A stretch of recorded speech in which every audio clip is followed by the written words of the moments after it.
Jamie from United Bank of Iowa. For a limited time, when you open a new checking account with United Bank of Iowa, you'll receive a free gift, an Insignia air fryer. And we're even having a consumer loan special. So if you need financing for a vehicle or another personal reason, we're offering a rate you won't miss. So call or stop in the Claycorn, Aurelia, or Marcus office or any of our 35 other locations for details. United Bank of Iowa, member FDIC.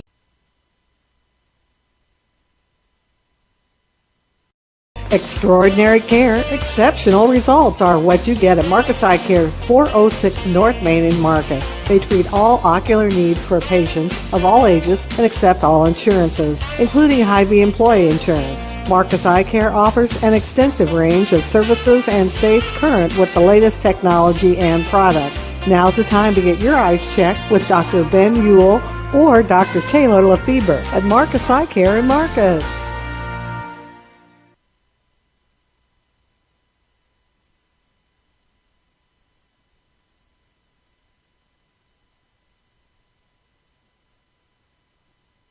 And Care Center located in Marcus offers skilled nursing, therapy, hospice, and assisted living services. Warm, friendly staff are here to provide the high-quality care you and your loved ones deserve and ensure your stay with us is as pleasant as possible. Heartland is excited to offer new private rooms with private showers in the summer of 2020. Give us a call today at 712-376-2500 for more information and to hear how we can help you out today.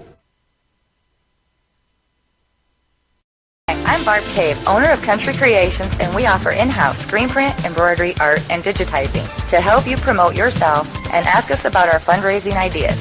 From t-shirts to caps and jackets, koozies, pens, mini footballs, cooler bags, number one hand, bumper stickers, and more, we can help cheer you on. For more information, call us at 712-376-4000 or email us at ctycreations@evertech.net.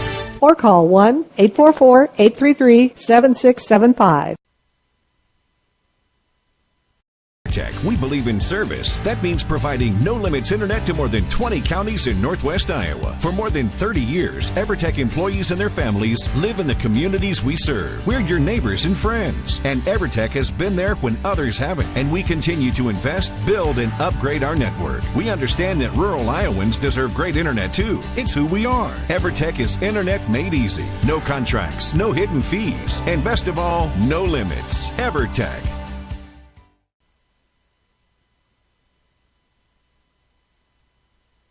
Jamie from United Bank of Iowa. For a limited time, when you open a new checking account with United Bank of Iowa, you'll receive a free gift, an Insignia air fryer. And we're even having a consumer loan special. So if you need financing for a vehicle or another personal reason, we're offering a rate you won't want to miss. So call or stop in the Claycorn, Aurelia, or Marcus office or any of our 35 other locations for details. United Bank of Iowa, member FDIC.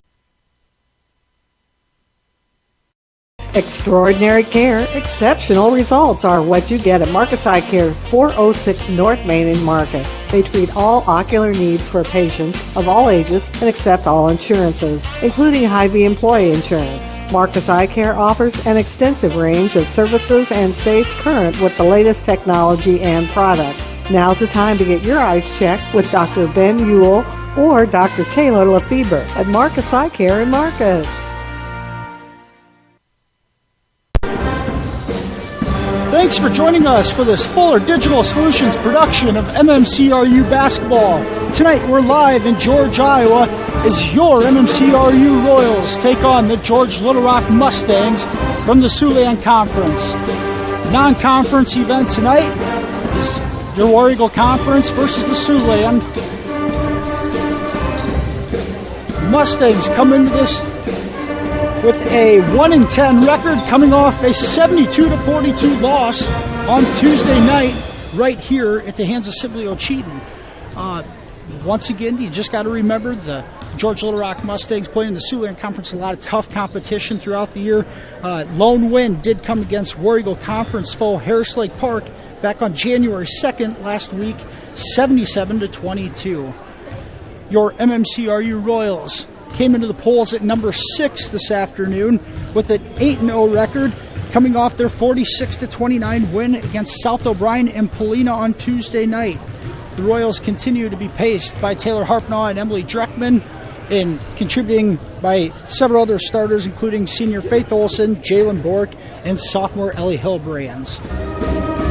Royals try to stay perfect here as we are 5 minutes from tip. A little late start tonight as the Royals were late arriving. No JV game prior. We are set to tip here in 4 minutes and 20 seconds. We're going to take you to a commercial and we'll be right back with the Pizza Ranch pregame show right after this.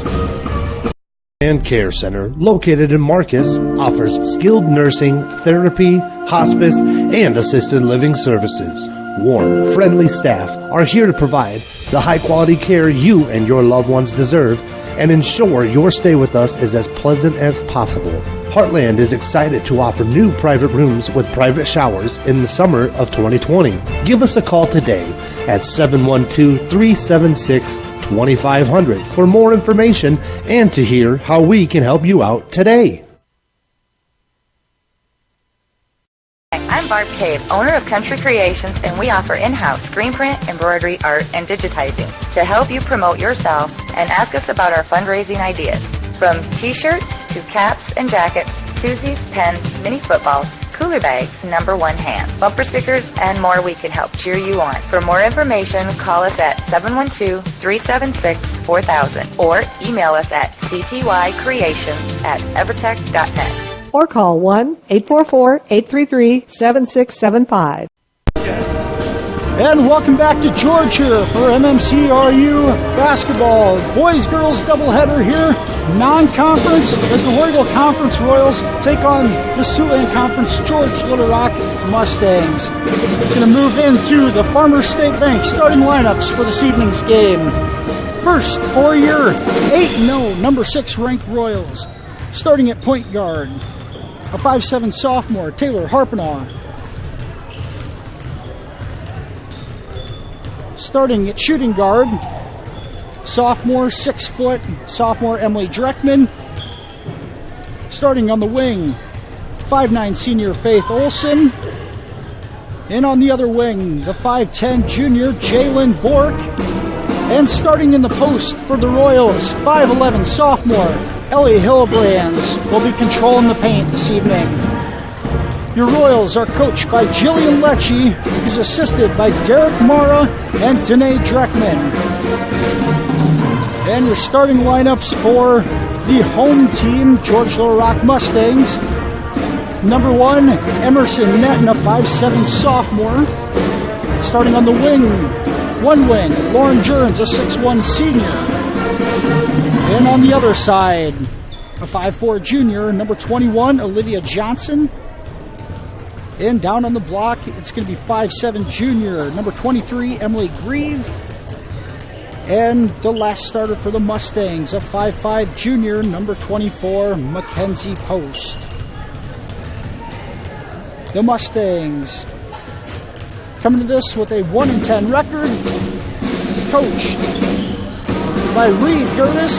He is assisted by Hunter Sepulveda and Kate Nagel. We are a minute away from tip-off here as we are set to do the national anthem first. We'll keep it right here. Keys to victory for the Royals this evening: limit the turnovers. Had way too many turnovers at Polina last time out on Tuesday night. Probably due to a 2.5-week layoff over the Christmas break. So see if they can clean that up and really control the paint inside this evening. If they continue to control the paint defensively and rebound, they're going to give themselves a chance to win every night, including on the road. And the last key to victory, to get some contributions off the bench, specifically from 6-man Maya Holmes, sophomore, and the freshman Cora Alish runs the point guard.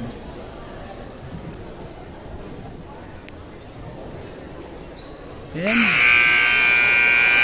as we get set to do the starting lineups in the gym here, we're going to go ahead and take this to another commercial break as we're about ready to wrap up the Pizza Ranch pregame show live from George. We'll be right back.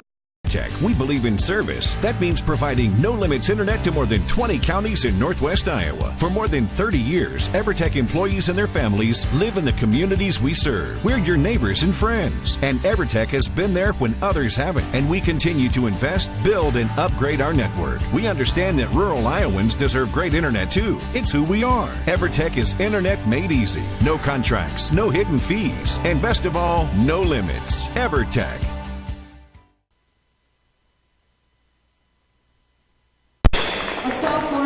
And welcome back to George, Iowa for tonight's non-conference game between your MMCRU Lady Royals and George Little Rock Mustangs. So just getting ready to wrap things up here in the pregame with the starting lineups.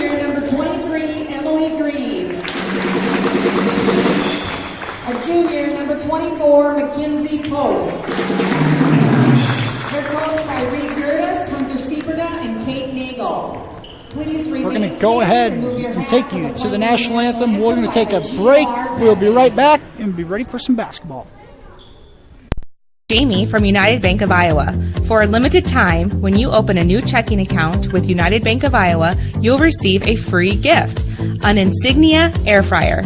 And we're even having a consumer loan special. So if you need financing for a vehicle or another personal reason, we're offering a rate you won't want to miss. So call or stop in the Claycorn, Aurelia, or Marcus office or any of our 35 other locations for details. United Bank of Iowa, member FDIC. Extraordinary care, exceptional results are what you get at Marcus Eye Care, 406 North Main in Marcus. They treat all ocular needs for patients of all ages and accept all insurances, including Hy-Vee employee insurance. Marcus Eye Care offers an extensive range of services and stays current with the latest technology and products. Now's the time to get your eyes checked with Dr. Ben Ewell or Dr. Taylor Lefebvre at Marcus Eye Care in Marcus.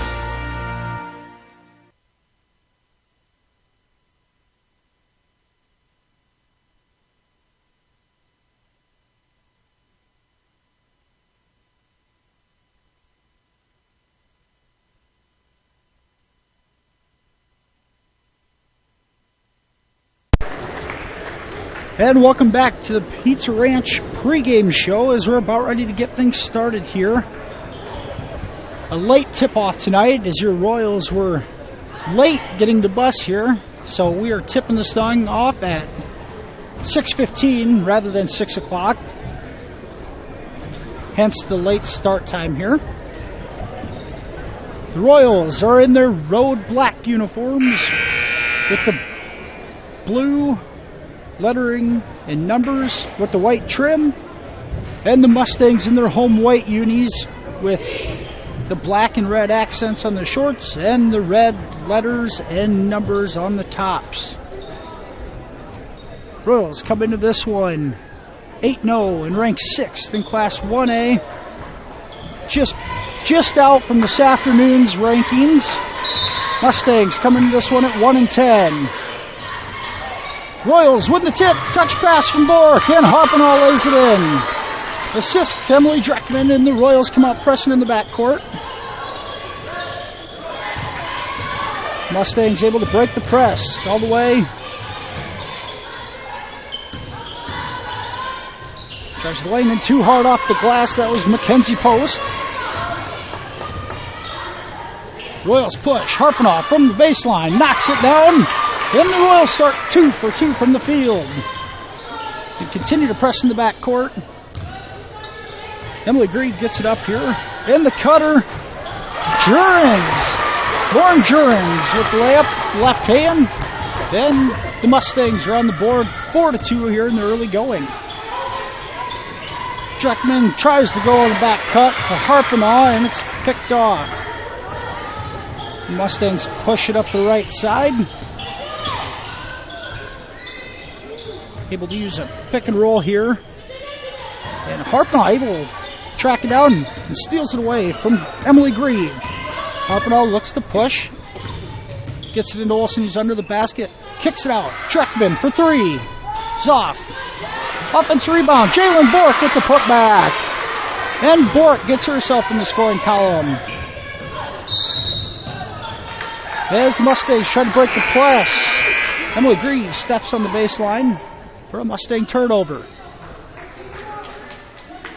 A minute and a half into this game, and the Royals lead 6-2.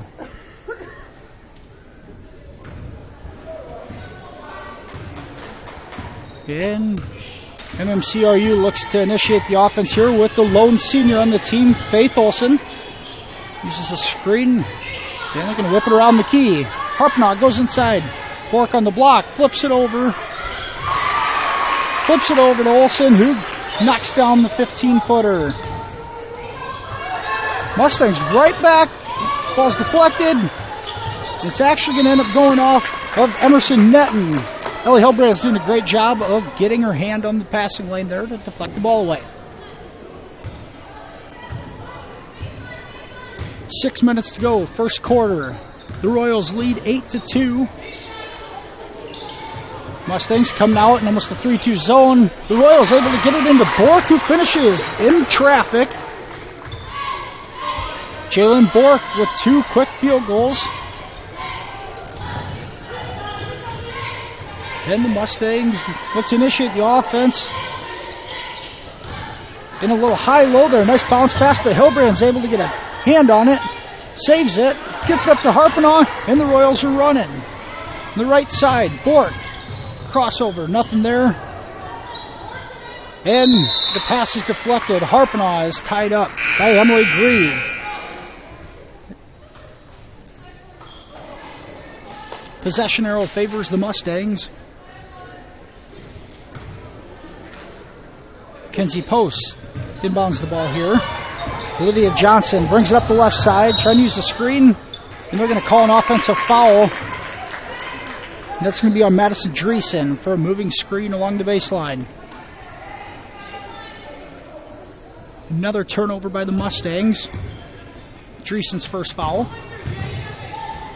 Dreckman throws it away. Post is going to end up letting it go out of bounds here.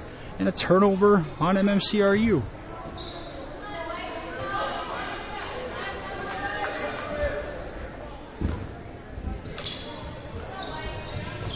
Post inbounds the ball to Olivia Johnson. The Royals in a man-to-man defense. Hillbrand sags off of Dreesen out on the three-point line. She sets a screen for Kaylee Motter. And a jump shot, no good, by Olivia Johnson. It's tracked down by Emerson Netton and stolen away by Hillbrands. Dreckman brings the ball up the floor. She's going to take it to the right. Leaves it for Harpinaugh. Olsen goes back over to the right side to Dreckman, trying to get it into Hillbrand. She does. And Dreesen reaches over the back and is going to pick up her second foul in a matter of a minute. Coach Reed Gertis is going to sub her out, it looks like. The second foul, he doesn't get the sub in time. Royals able to inbound to Hillbrands for the easy 2 under the bucket. Dreckman with the nice inbounds pass. Royals lead 12-2 with 4:20 to go in the first quarter. Mustangs working around to the right side of the floor. Here's Post, the drive, and a foul. And she's pushed on the floor. Foul's going to be Faith Olsen's first of the evening. Mackenzie Post is the leading scorer for the Mustangs this year, averaging just under 15 points per game. She looks to dribble drive more than settle for jump shots. And the Royals doing a good job of laying off of her. And the Mustangs hit a triple.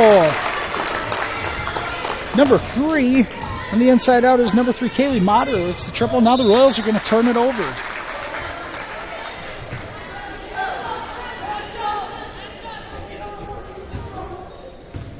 Corrales is subbed into the game for the Royals. Subbing in for Jalen. Oh, Jalen Bork's still in there. Subbing in for Taylor Harpinaugh. Alish, just a freshman, gives good minutes to the team. In the first off the bench this evening. Post with a power dribble and then turns it over. Hillbrand's yet another steal on the interior. Royals push it up. Dreckman, the trailer. 3, no good.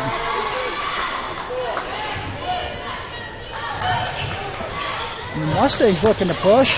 Right back. Loose ball in the paint. They come up with it. Netton leaves it for Post. Dribbles behind her back at the top of the key. Goes back into Netton. And she tries getting it over to Madison Eben. Unable to handle the ball there. Then the Royals take over. 3 minutes to go, first quarter. MMCRU leads 12-5.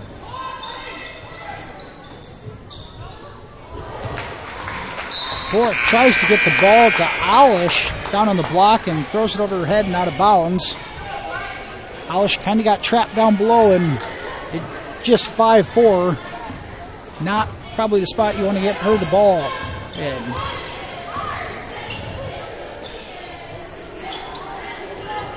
The Royals stay in man-to-man defense. Maya Holmes enters the game in the post. She enters for Hillbrands. And a loose ball is a jump. Alish ties it up with Olivia Johnson. Possession arrow favors the Royals.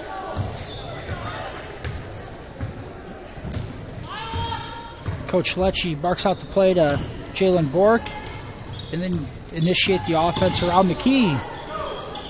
Bork, ball fake, leaves it for Holmes on the baseline, dribbles through. 15-footer is short. Mustangs have it and are off to the races. Post, step through. Gets it to go with the contact, no call.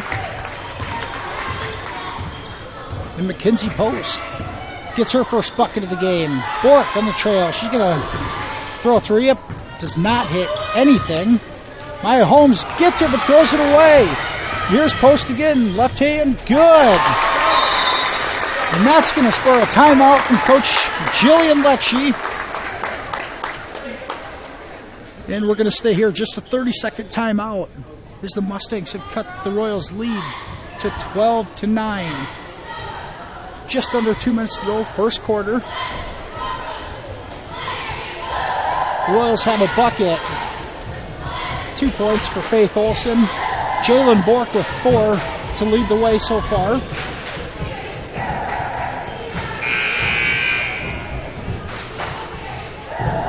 The Royals started off very strong in the first 2 minutes of the game and have had a couple turnovers that led to transition baskets here in the last minute.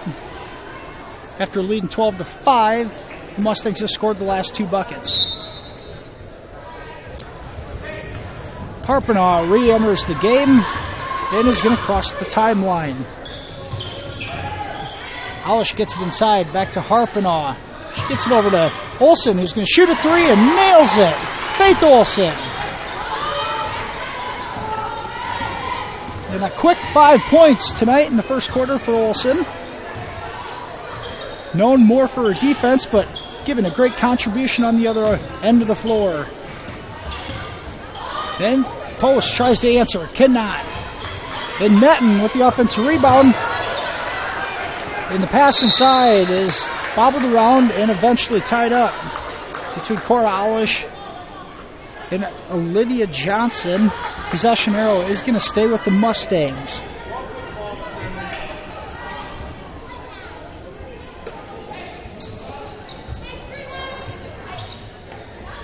Post looking to get it in. She overthrows Dreesen, trying to get it in, goes in the backcourt, and Alish is going to pick up a loose ball foul as she trips up Emerson Netton.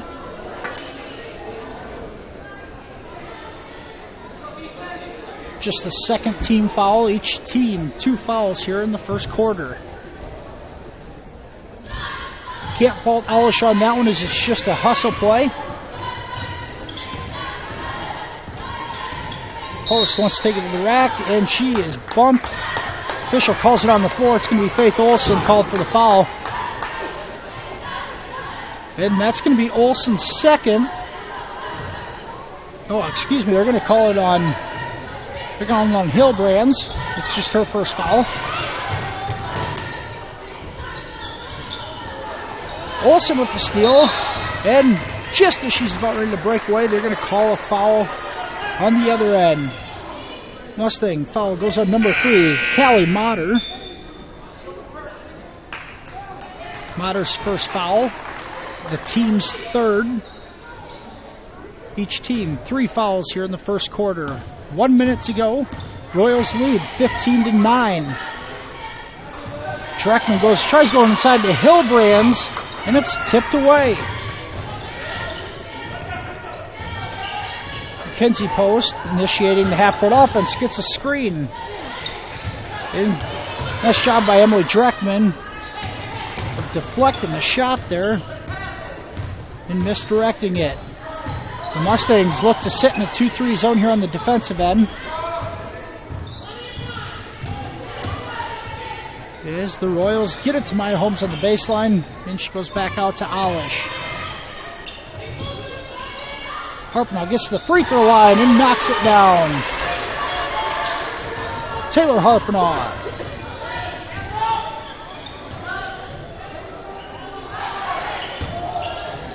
Gets inside post, deflects it away. Maya Holmes comes up with it here, and that's the end of the first quarter. After one, your MMCRU Lady Royals 17 and the George Little Rock Mustangs 9. We'll take a break here, and we'll be right back for the second quarter. And Care Center, located in Marcus, offers skilled nursing, therapy, hospice, and assisted living services. Warm, friendly staff are here to provide the high-quality care you and your loved ones deserve and ensure your stay with us is as pleasant as possible. Heartland is excited to offer new private rooms with private showers in the summer of 2020. Give us a call today at 712-376-2500 for more information and to hear how we can help you out today. And we're back from George, Iowa for tonight's non-conference game between your Royals and the Mustangs of George Little Rock. After the first quarter, the Lady Royals with a 17-9 lead. Taylor Harpnaugh is pacing the Royals with 6 points. Harpnaugh, the leading scorer for the year, averaging just under 16 points per game.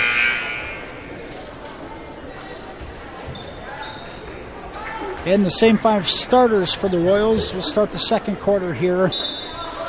Harpnaugh, Dreckman, Olsen, Bork, and Hillbrands. Bork gets it on the right wing, unable to knock down the 3. And the Mustangs board and they're off and running here. Jurgens all the way. Can't get it to go with the left. Emily Grieve with good hustle, and she's going to get it into Mackenzie Post, who can't quite finish it. And Dreckman clears. She looks to push, leaves it for Bork. Gets it inside to Harpnaugh. Left hand, good. Bork finds Harpnaugh on the cut, and she finishes with her left hand. Royals stretch the lead to 10.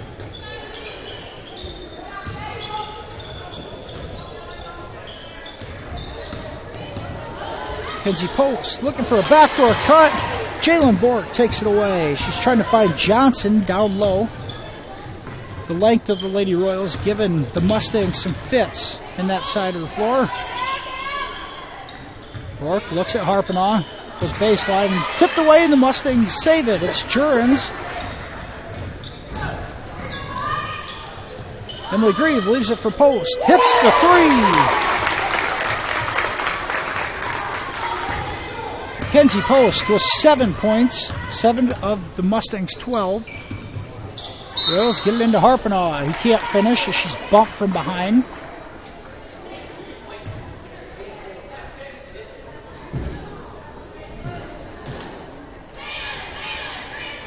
Foul's going to be on Mackenzie Post. It's her first. And Harpnaugh to the line. Knocks down the first. Harpnaugh, 71% free throw shooter on the year. She gets there just about as much as anybody else. Hillbrand's the leading free throw shooter. Unable to get the second one.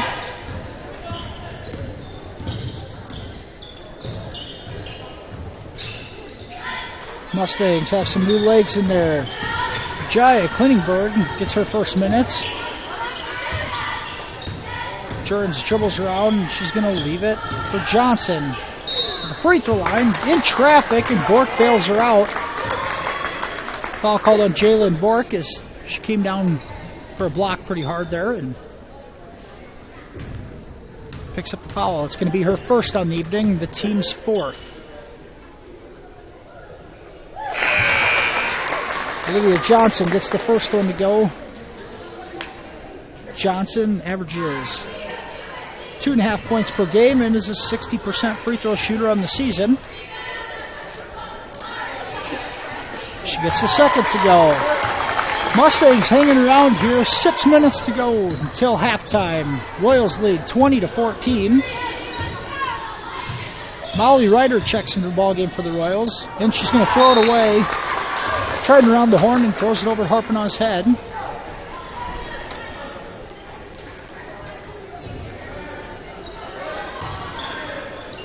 The Royals look a little out of sync in these last couple possessions here in the offensive half court. Johnson off of a screen. Can't get the three ball to go. There's a confident looking shot there. Just can't get it to go. And Hillbrands gets it inside. The step through. She gets it to go. Ellie Hillbrands with a nice step through. 4 points on the night for Hillbrands. Royals lead 22-14. And ball deflected by Dreckman. Jern's the last one to touch it, and the Royals take over.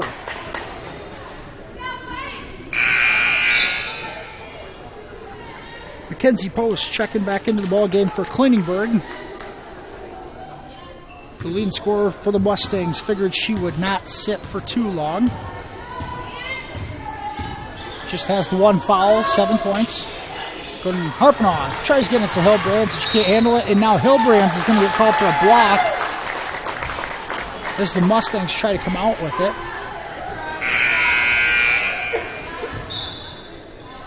That's Ellie's second with 5 minutes to go in the second quarter.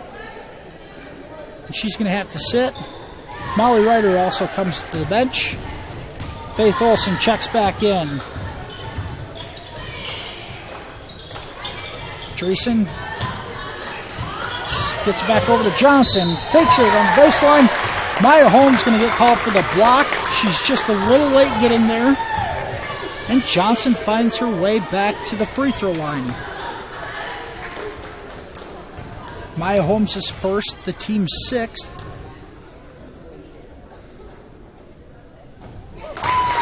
Olivia Johnson gets the first to go.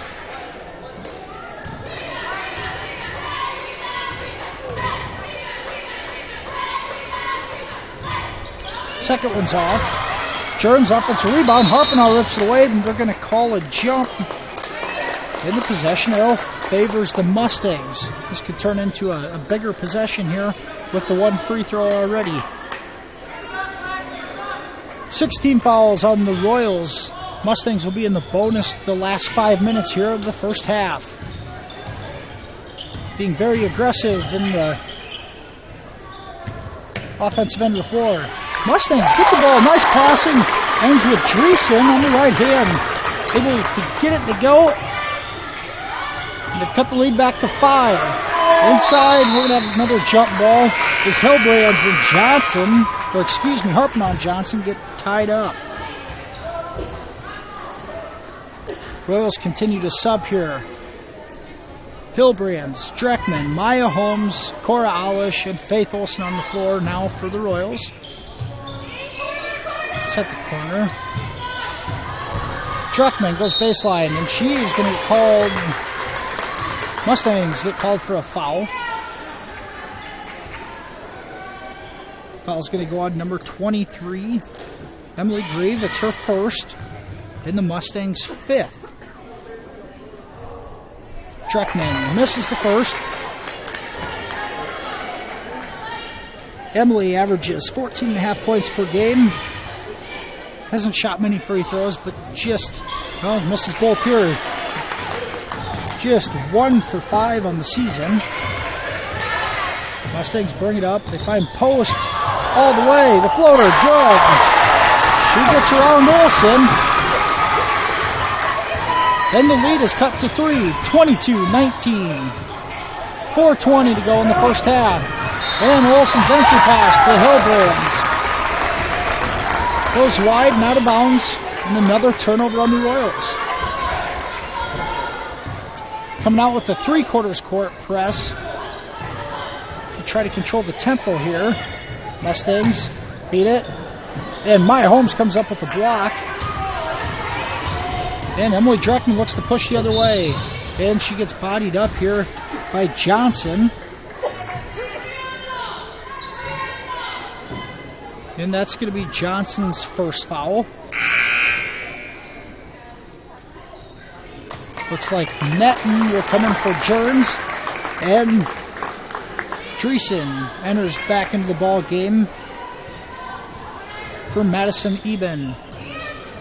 Coralish gets it on the baseline here. Olsen dribbles and it's stolen away. Then the run out. It's Post all the way with the right. Gets it to go. And Jillian Lecce is going to call a timeout. There's the Mustangs on a run here. All the way down to a 1-point game. We're going to go to a commercial break. We'll be right back. Royals 22, Mustangs 21. I'm Barb Cave, owner of Country Creations, and we offer in-house screen print, embroidery, art, and digitizing to help you promote yourself and ask us about our fundraising ideas. From t-shirts to caps and jackets, koozies, pens, mini footballs, cooler bags, number one hand, bumper stickers, and more, we can help cheer you on. For more information, call us at 712-376-4000 or email us at ctycreations@evertech.net. Or call 1-844-833-7675. And we're back at George Little Rock High School up in George, where the Mustangs have gone on a second quarter run here to get this to a 1-point game. 22-21. The Royals led 17-9 at the end of one. And so far in the first 4 minutes and 10 seconds of the second quarter, have outscored the Royals 11-5 to get this game pretty tight.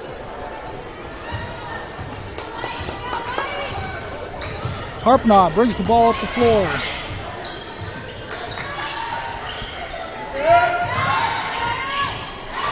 Harpnaugh hits the three. And the Royals really needed that coming out of the timeout. Harpnaugh 12 points, leading the Royals. Let's see if they can stiffen up on the defensive end here. The elbow jumper, hard off the glass. Dreesen, the rebound, and they're going to call a jump ball as Dreckman ties her up. The Mustangs retain possession here. Mackenzie Post set to inbound. Dreckman almost steals that one away. Post ends up with it back on the wing.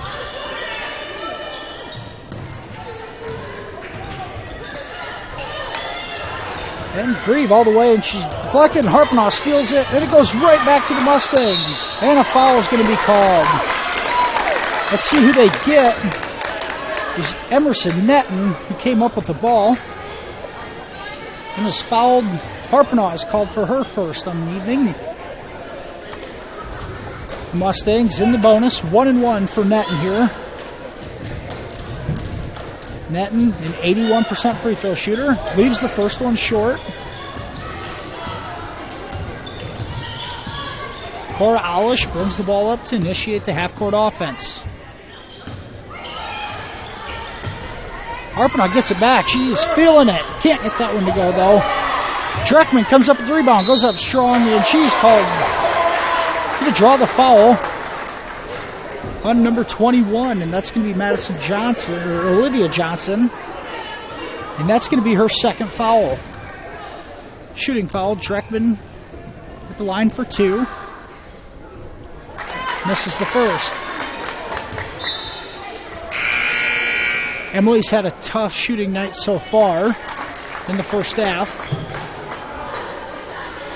0 for 3 from the free throw line.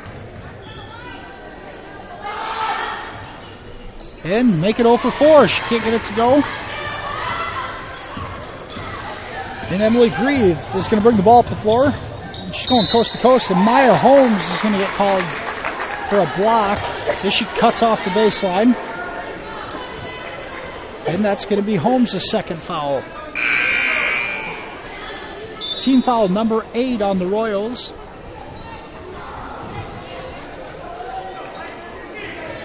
Bork, Jalen Bork checking back into the game for Maya. Graves' first free throw is good. Emily, after missing her first, back at the line, 82% free throw shooter. She misses that one, so go figure, she's 1 of 3 tonight. Treckman gets it up to Bork. Into the corner, Harpenaugh, good look, knocks it down. Taylor Harpenaugh with 15 first half points. Royals up 28-22. Bank shot no good there by Grieve, and offensive board by Dreesen. Go right back into Netton, who kicks it out. Go right back into Netton again. In a driving lane, blocked. This Grieve being awfully aggressive, unable to get it to go, and the Royals clear. Harpenaugh pushes the tempo. Leaves it for Dreckman. Step through and all the way to the lane. Can't get it to go. Grieve with the board. Timeout. Coach Reed Gertis of the Mustangs calls a timeout with 1:43 to go in the second quarter. Got a full timeout. We're going to take you to commercial. We'll be right back.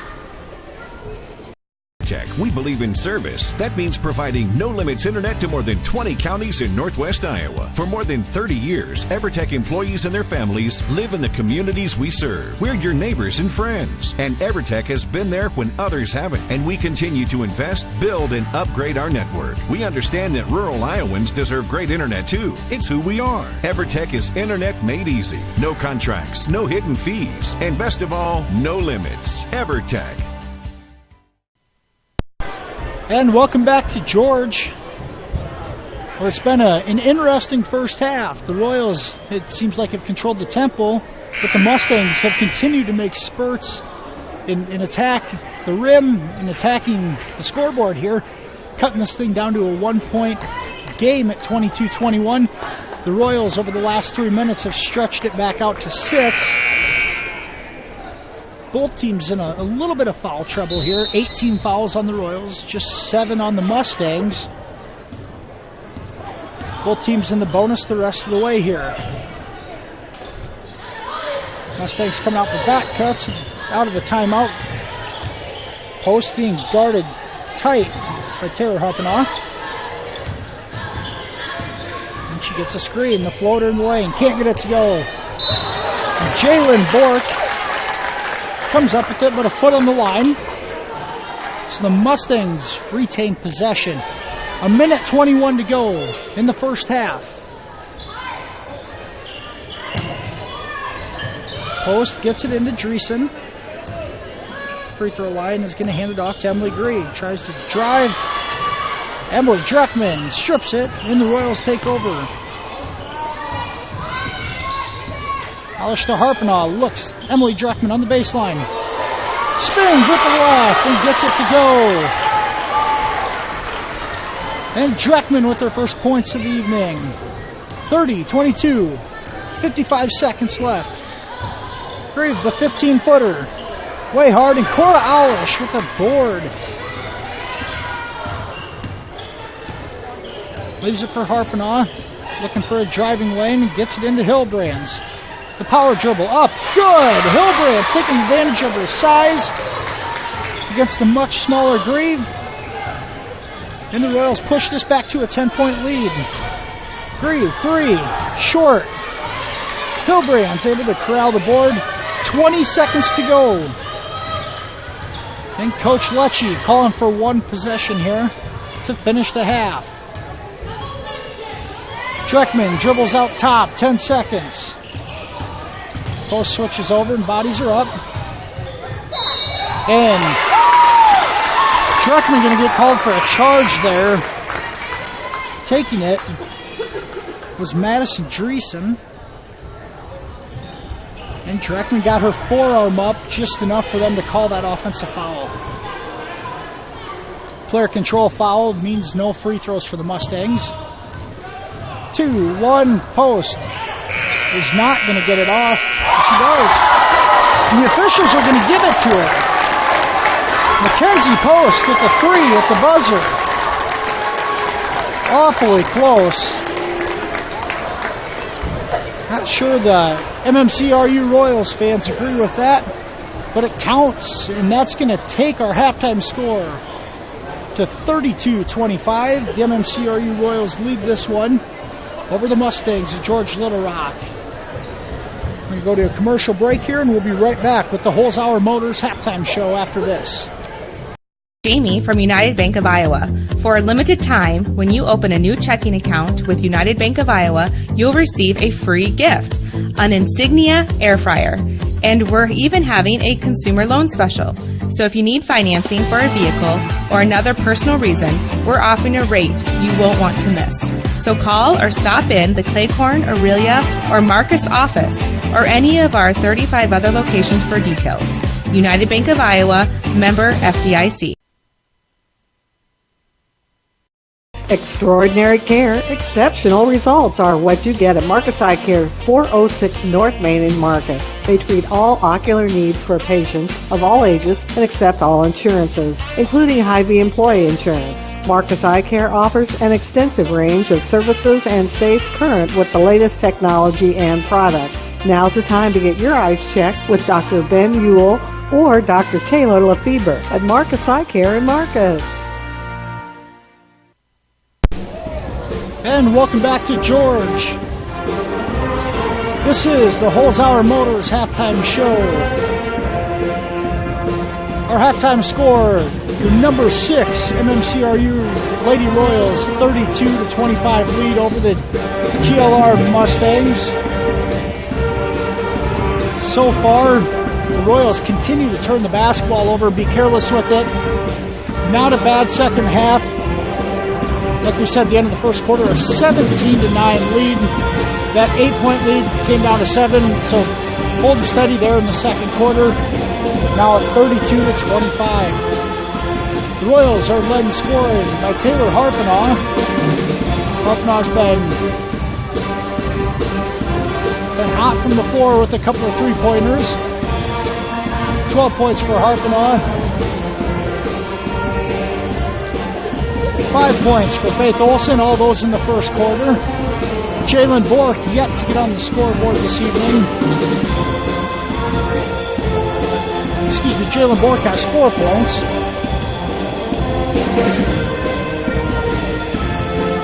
Cora Alish yet to get on the scoreboard for the Royals. Ellie Hilbrands with 6. And Emily Dreckman chipping in 2.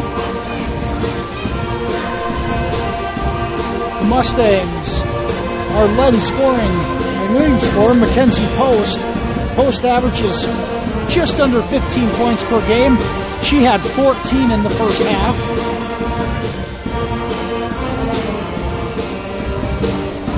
To the 25. And it looks like Callie Mauder, the only other one to score that was in the lineup there at the end of the half, with just 3. Foul trouble could be an issue going forward. Luckily, it's dispersed well enough, but Hilbrands, Holmes both have 2 fouls, so they did see some time on the bench there towards the last 5 minutes of the half. Something we'll have to keep an eye on in the second half.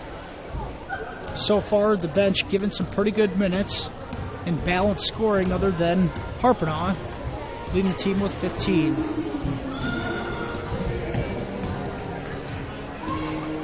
The Royals coming off a Tuesday night win in Polina, a 46-29 win. Very balanced scoring throughout that as well. This team continues to turn the ball over. Be nice to see them getting a little more of an offensive flow here in the second half. They have not really been able to do that since they come back from the Christmas break. And I think Coach Letchie would be able to tell you the same thing there. Just be a little more careful with the ball on the offensive end. Defensively, the Royals continue to do a great job. This George Little Rock team only averaging 44 points per game, 25 in the first half here. They're shooting the ball particularly well, and they do a great job of attacking the rim. It'll be a challenge for the Royals to stay out of foul trouble as they defend that, especially for Holmes and Hillbrands. George Little Rock, 1-10 on the season. The lone win came last Thursday, January 2nd, at home here against Harris Lake Park, 77-22. Their last time out, they were defeated here against Sibley Cheatham on Tuesday night, 72-42. In that ball game, they actually led after 1 by 4, and then they got outscored by 17 points in the second quarter, and they got outscored by 16 more in the third quarter. So they exercised those second quarter demons by holding tough tonight.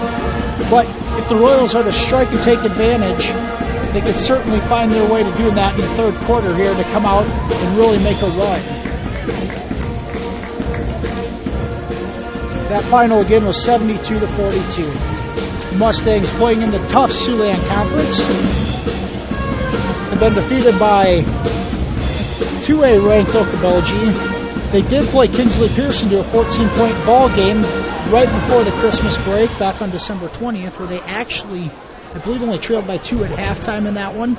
So playing very competitive ball, but have lost to the likes of Sheldon, Sioux Center, Boyden Hall, West Lyon, Central Lyon, and Rock Valley.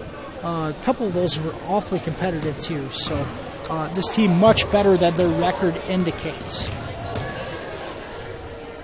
And looking forward for your MMCRU Lady Royals will be in action tomorrow night back in Marcus as they take on the Remsen St. Mary's Hawks. They actually played the Hawks here to start the season and won that convincingly, I believe, 57-25. So certainly have the upper hand tomorrow night, but that game in Marcus, and hopefully it's to complete the perfect week. We're going to go ahead and take a break here on the Holzhauer Halftime Show. When we come back, we will preview the boys' game real briefly here. We'll be right back after these messages. And Care Center, located in Marcus, offers skilled nursing, therapy, hospice, and assisted living services. Warm, friendly staff are here to provide the high-quality care you and your loved ones deserve and ensure your stay with us is as pleasant as possible. Heartland is excited to offer new private rooms with private showers in the summer of 2020. Give us a call today at 712-376-2500 for more information and to hear how we can help you out today.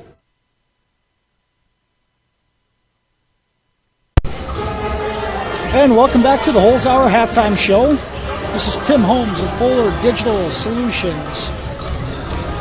Tonight's production of MMCRU basketball. 3 minutes to go on the halftime clock. Both teams out on the floor to warm up, get going here. Then in the second half of tonight's doubleheader, the boys' game is going to feature your MMCRU Royals and the George Little Rock Mustangs as well. Just a brief scouting report on the Mustangs. They come into this game receiving votes in Class 1A, similar to South O'Brien. Then coming off a Tuesday night win here against Sibley Cheatham, 55-45. And in that game, I was going to say in that game, they were paced by the Lynx. Well, they're paced by Peyton Molden and Ben Anderson also with 12 points there. The Mustangs are just 6-4 on the season, but once again with the tough competition up here in Sioux County, have wins over, 1 point win over Harris Lake Park. They've beaten Okoboji by 1, a 21-point win against Kingsley. They've also beaten Sheldon and Sioux Center. 3 losses have come to Boyden Hall West Line and Central Line, as well as the MOC Floyd Valley Dutchman last Friday night in Orange City. So a lot of respect for that program, as they were ranked in the top 5 the majority of last year until South O'Brien knocked them out of the tournament. So it will be a very difficult contest for the boys coming up in the second half of our doubleheader. We're going to go ahead and take one more commercial break before we start the second half. 1 minute to go on the halftime clock. We'll be right back with the Holes Hours halftime show after this. I'm Barb Cave, owner of Country Creations, and we offer in-house screen print, embroidery, art, and digitizing to help you promote yourself and ask us about our fundraising ideas. From t-shirts to caps and jackets, koozies, pens, mini footballs, cooler bags, number 1 hand, bumper stickers, and more, we can help cheer you on. For more information, call us at 712-376-4000 or email us at ctycreations@evertech.net. Or call 1-844-833-7675. And we're back with more MMCRU basketball here as the Holes Hour halftime show wraps up.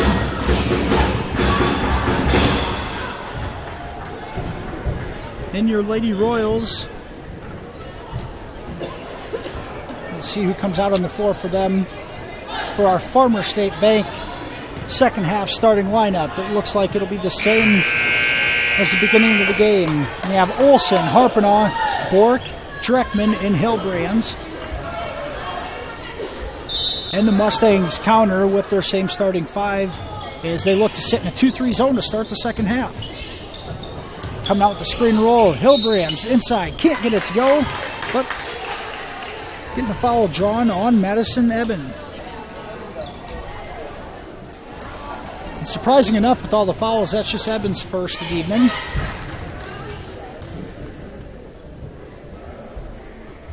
And Hillbrands gets the first to go. Ellie, a 61% free throw shooter on the season, averaging just under 12 points per game, the third leading scorer. And she gets a nice roll. Shooter's bounce on that second free throw.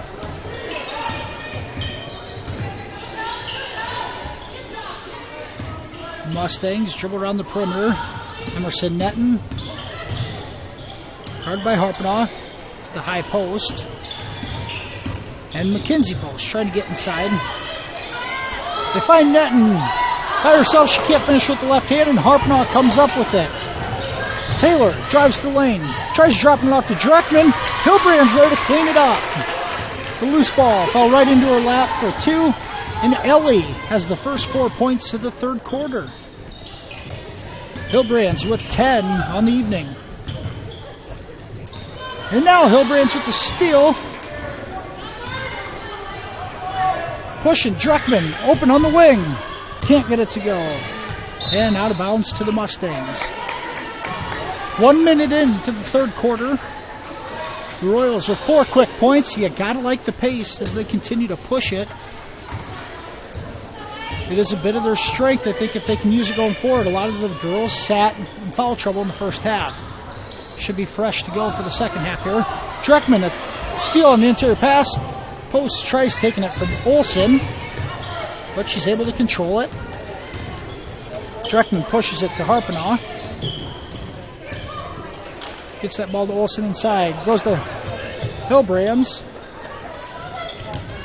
Dreckman ends up with it on the baseline. Can't get it to go. In the outlets, McKenzie post. Harpenaugh does a good job of D'ing her up there. Can't get it to go. Jalen Bork is going to come out of there with the board. This thing's turned into a track meet. Bork, pass to Dreckman underneath. Kicks it. Olsen nails it. Faith Olsen with her second 3 of the evening. And Faith with 8 points on the night. The Royals come out on a 7-0 run. 39-25, 6:04 to go in the third quarter. We're going to go ahead and keep it here. Just want to thank tonight's sponsors, the Marcus Pizza Ranch, Farmer State Bank, Real Estate, and Insurance Agency, Holes Hour Motors, Smith Insurance Services and Grinnell Mutual, Marcus Eye Care, Country Creations, United Bank of Iowa, the Heartland Care Center, and details. And also thank you to EverTech for your sponsorship as well.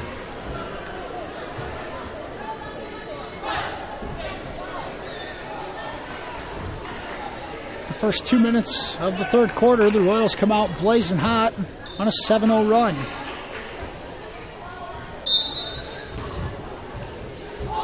Same 5 on the floor for the Royals.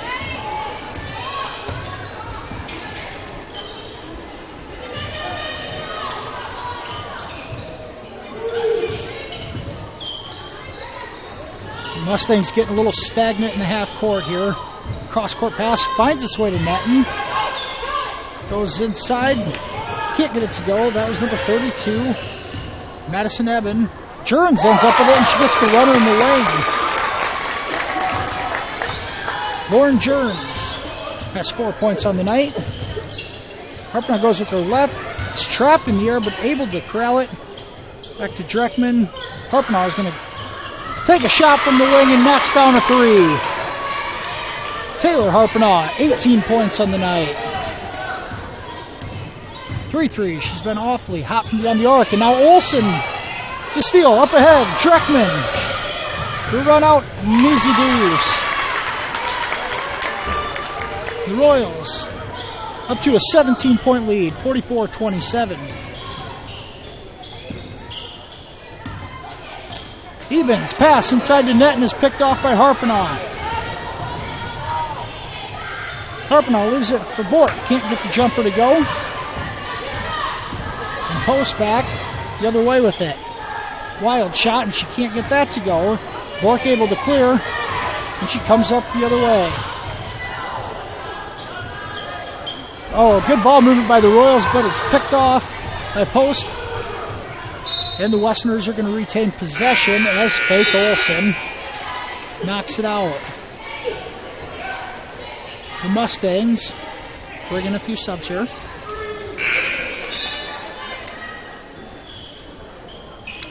Emily Grieve checks back into the game, as does Madison Dreesen. And here comes Maya Holmes, enters the game for Jalen Bork for your Royals.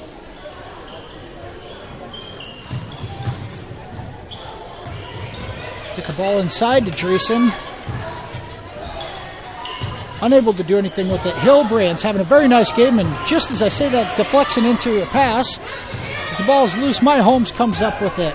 Scoops it to Dreckman, and she's on the run. Pulls up inside. Aulish leaves it for Hillbrands. And one! Great ball movement by the Lady Royals. Hillbrands ends up with it from Cora Aulish and is going to go for an old-fashioned 3-point play. Emily Grieve picks up her second foul in the process.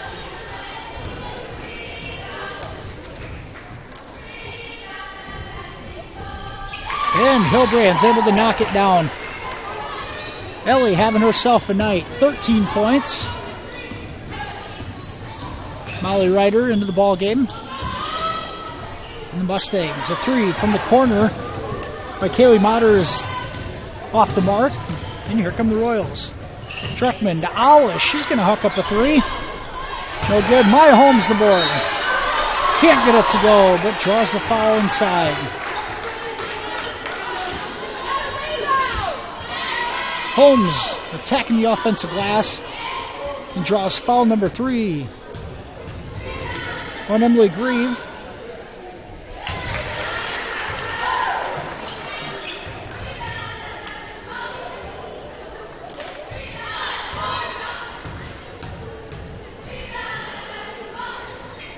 Maya knocks him down. And the lead stretches to 49-27. 3 minutes, 40 seconds to go in the third quarter. And the Mustangs, 3 ball. Klingenberg is off the mark. Royals on a run out. Dreckman fouled and one. The Royals have turned this thing into a track meet. Emily Dreckman with her second bucket of the night.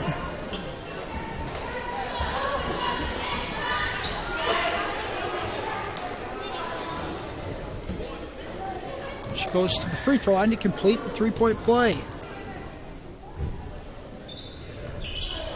And it's off. Klingenberg Cleans the glass. In. Pass is deflected out by Alish. Grieve off, pretty close to turnover there. It looks like the Mustangs are going to bring some fresh legs in. Eben, Post, and Olivia Johnson return to the ball game.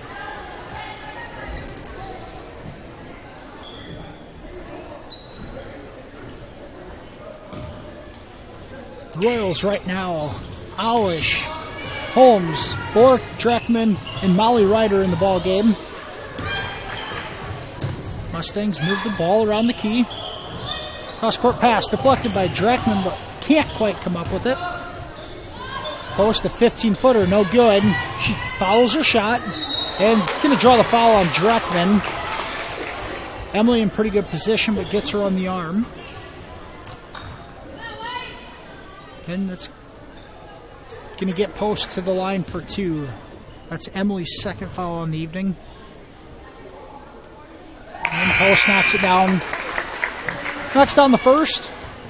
Royals just one foul as the first foul here in the third quarter. And Post gets both of them to go. Kenzie with 16 points on the evening, just over her average. They come out sitting in a 2-3 zone. Molly Ryder at the top. On the offensive side. Bork dribbles over. Gets it to Ryder, who's going to go back to Bork. Olsen cuts. Back to Molly. She's got a good look at 3. Got it! Molly Ryder is in the score column with a triple. More bench points from the Royals as they lead 54-29.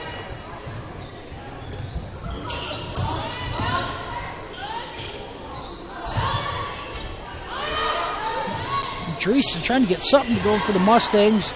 Alish saves it to the top of the key.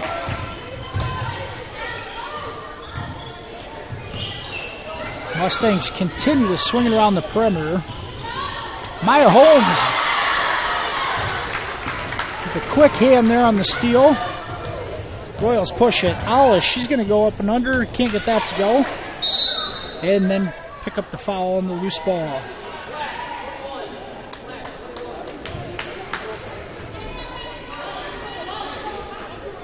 And I think, yeah, they call a foul on Cora Alish there. It's her second. 2 minutes to go. Third quarter. Royals lead 54-29. And the Mustangs able to get the ball inside. And even with the 2.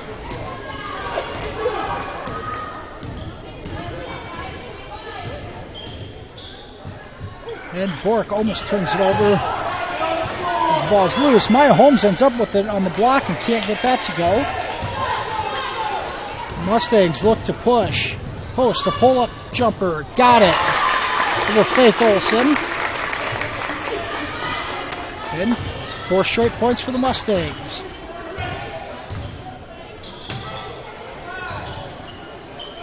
So they continue to sit in that 2-3 zone. The Royals have a couple cutters there. And now the cross-court pass is stolen by Post. Molly Ryder trying to defend her, and she steps through, can't get it, and Ryder's going to grab the rebound. Molly giving some nice minutes off the bench this evening. Faith Olsen, 3, short. Molly saves it and throws it off. Callie Motter, as the Royals are going to retain possession here with 38 seconds to go in the third quarter.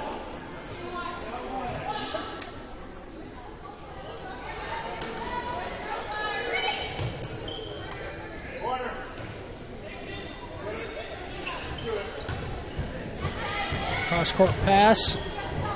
Alish not doing much with it. She's going to get back on the wing. Leaves it for Holmes. She's going to put the ball on the ground. Goes in. No good on the shot. And picks up a charge. Madison Dreesen steps in and takes the charge for the Mustangs. That's her second charge that she's taken tonight. Maya Holmes picks up her third foul. 20 seconds to go in the quarter.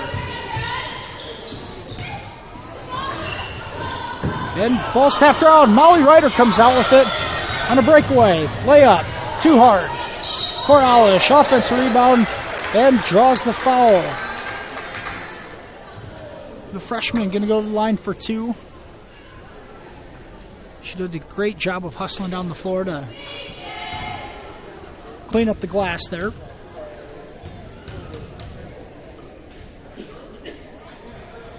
And Alish gets the first to go.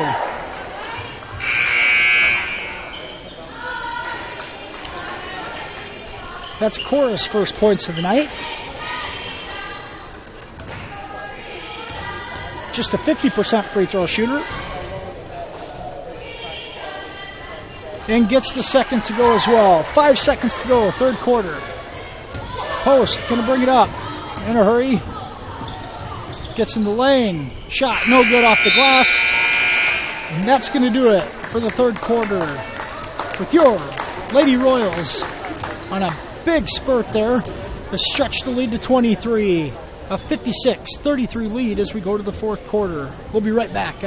EverTech, we believe in service. That means providing no-limits internet to more than 20 counties in Northwest Iowa. For more than 30 years, EverTech employees and their families live in the communities we serve. We're your neighbors and friends. And EverTech has been there when others haven't. And we continue to invest, build, and upgrade our network. We understand that rural Iowans deserve great internet too. It's who we are. EverTech is internet made easy. No contracts, no hidden fees, and best of all, no limits. EverTech.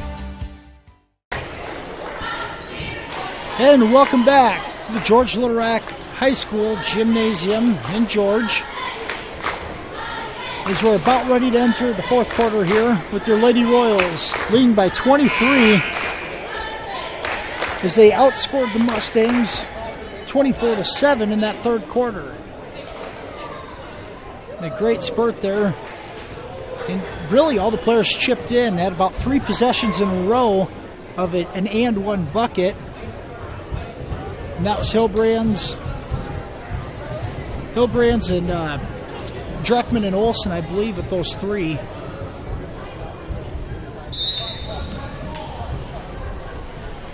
The Royals are going to start the fourth quarter with their same starting 5.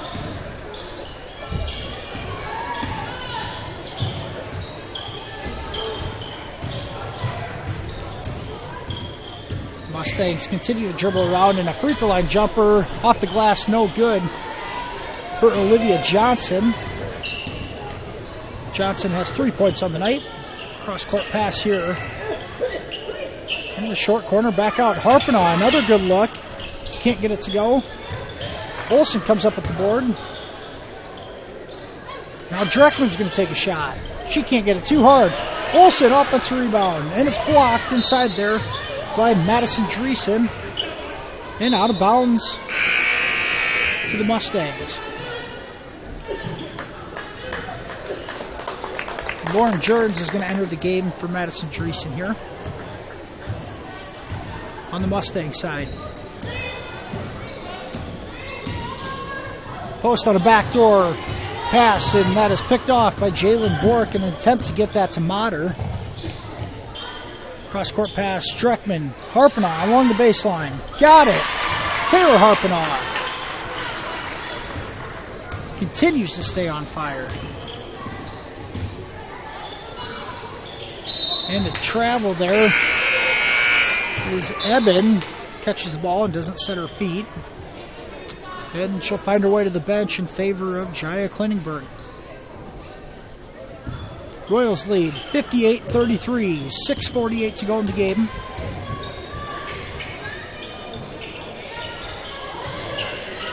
And they can certainly afford to be patient on the offensive end as they try to go into Hillbrands. It's deflected and eventually goes off Jalen Bork.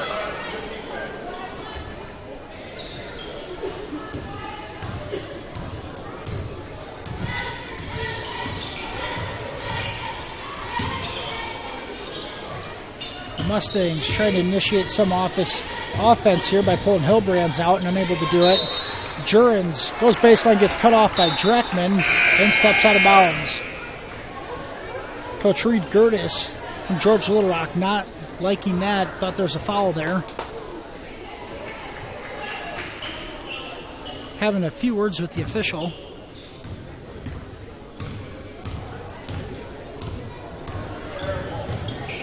As the Royals cross the timeline in a cut by Dreckman, going up strong, and she's going to draw a foul. She got the mismatch on the sophomore, Callie Motter, and is able to go up strong and draw the foul.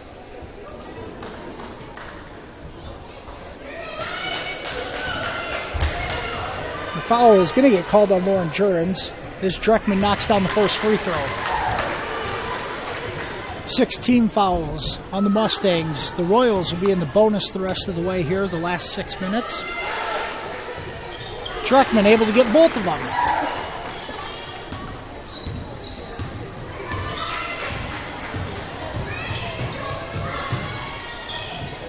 And a backdoor cut to Jurens for the Mustangs. Doesn't do much with it. Gets it out to Motter. Lines up a triple. Can't get it. And it'll go out of bounds to the Royals.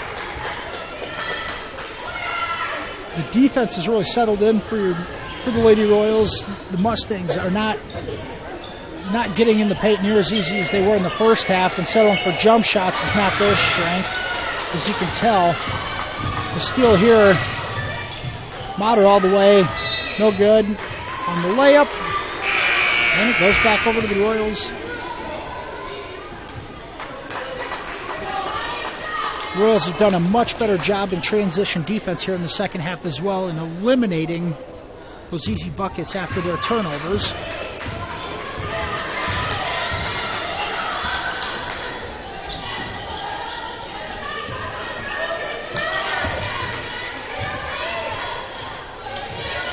As Royals work it inside here to Bork around the key, and we're going to have a tie-up. Ball will stay there. Entered into the ball game for the Royals is Kirsten Lecce. It's her first minutes of the night. Hilbrand's up and in. A good look by Dreckman. Hilbrand sets the screen and is able to seal the defender and get inside position for the easy two, then draws the foul. And Hilbrand's able to complete the three-point play. She's done that a couple times tonight. She got inside possession on Emerson Netton. And just as I say that, Ellie's going to pick up her third foul as they try going inside to Lauren Jurens.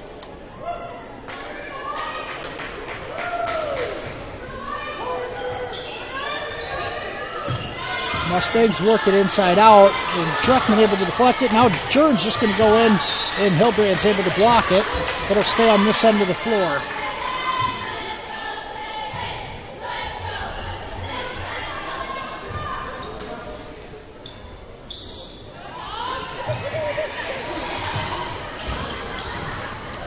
And an inside bounce pass there, all the way into Motter, who got position on Jalen Bork but can't finish. Jalen all the way across court to Dreckman, who's double-teamed.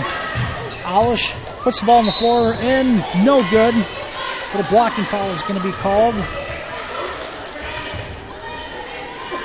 Foul called on Callie Motter. It's going to be her second, and the team's eighth. Poor Alish back to the line where her only 2 points of the night have come from. And she gets the first. 64-33. 5 minutes to go in this one. Maya Holmes checks in for Hilbrands. Alish and Holmes, Molly Ryder have given some very good minutes off the bench tonight for the Lady Royals. Kirsten Lecce is in the ball game here as well. Not yet in the scorer's column. We'll see if we can get her there. As her defense forces a turnover on the Mustangs.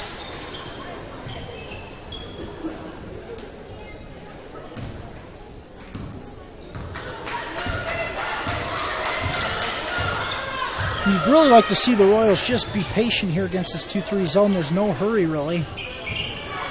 Dreckman tries to post up, but goes into a double team. They're going to kick it back out. Bork gets it into Holmes, dribbles, and puts it on the floor. Jurens at the block. Holmes gets it back and is blocked again. Ball will stay with the Royals, though.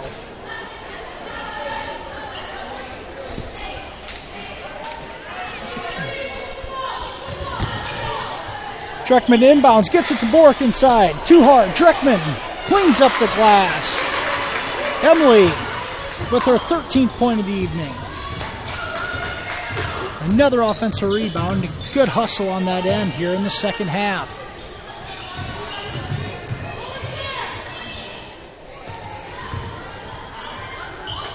And Maya Holmes able to deflect the entry pass to Jurens. Mustangs keep possession. Molly Ryder is going to come in for Emily Dreckman at the 4-minute mark here of the fourth quarter. Post gets the ball inside, and there's Eben with the easy two.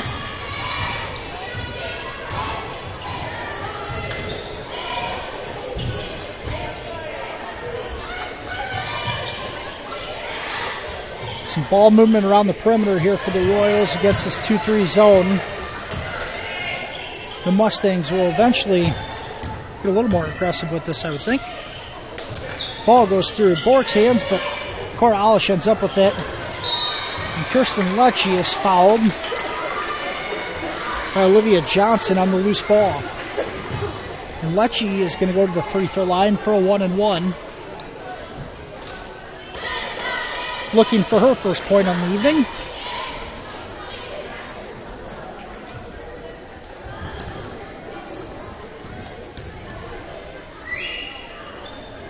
And Lecce knocks it down.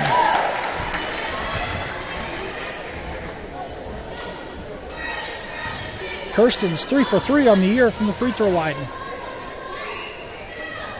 And gets that one to go. Royals now lead 69-35. 3:20 to go here in the game. The Mustangs set up a play here. 3-point shot there by Emily Grieve. Can't find its way down. And Lecce's going to initiate it, but it's stolen away by Grieve. And the Mustangs are off and running the other direction. And Jalen Bork. Good hustle there to knock it out of bounds. And Bork's going to find her way to the bench here in favor of, looks like Belle Olsen getting her first minutes of the night. Maya Holmes knocks that one out. It's the second game in a row we've gotten to see Belle and Kirsten get some minutes here towards the end of the game. Molly Ryder also in. Molly knocked down a triple in that big third quarter. And the entry pass inside to Eben, and she draws the foul there. That foul is going on Maya Holmes. It's her fourth, in the team's fifth.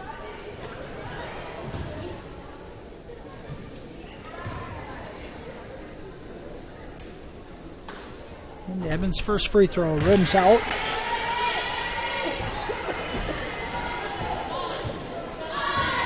She doesn't find herself at the free throw line too often, just a 50% free throw shooter on the year. She gets the second to go, right on cue.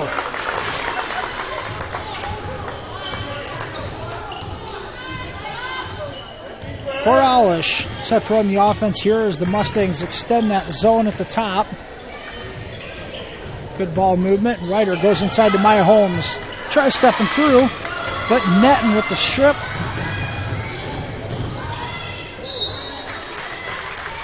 And a foul called here on, looks like Cora Alish is going to get called for the block. It's going to be Alish's third. And the Mustangs officially enter the bonus here in the second half with 2.5 minutes to go in the ball game. First free throw up and good by Olivia Johnson.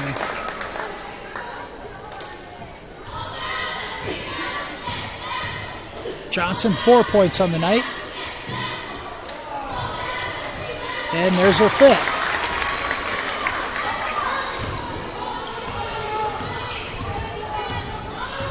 (69-38) in favor of the Royals.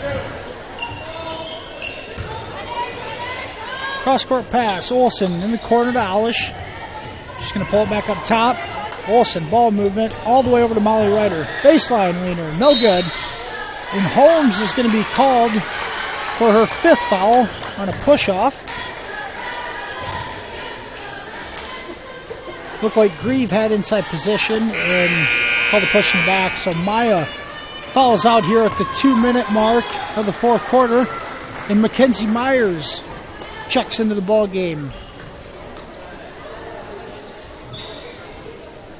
Mackenzie's first time seeing the floor tonight. Netton misses the bank free throw attempt. Scrum on the floor, and the ball ends up in Myers' hands, and she's going to get it to Lecce. Kirsten Lecce, Mackenzie Myers, Cora Olish, Molly Ryder, and Belle Olsen in the ball game. Ball moving around. Molly at the step through. Tries to get it inside and can't, and it's deflected by Netton. For the Royals will retain the ball. Ryder a little out of control there on the baseline.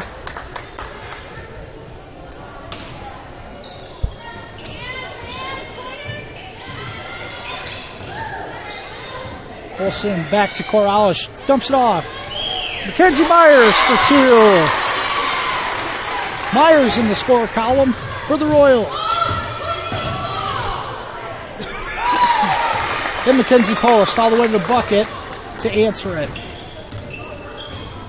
Post has 20 points tonight. Much quieter in the second half. Molly Ryder looking to get inside. A little runner in the lane. Can't go. Can't get it. Mustangs run the floor, and Post's pass is too high.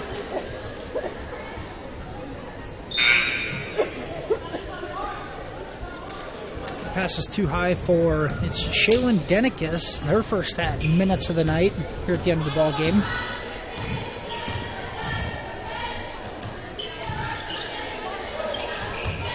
(71-40), 1 minute to go here as the Royals continue to run clock in the half court. Now turnover by Olish. Grieve all the way, gets it to go, and the foul. Olish with her arms straight up, but gets her with the body as she's not set, and the blocking foul called.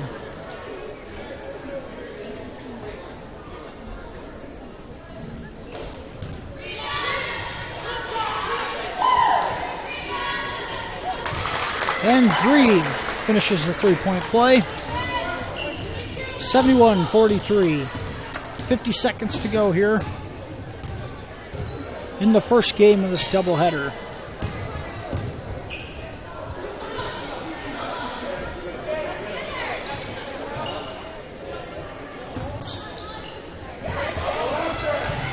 Lecce's pass is deflected out of bounds. Playing catch between her and Olish. And Jaya Klingberg able to knock it away, but Royals retain possession here with 30 seconds left.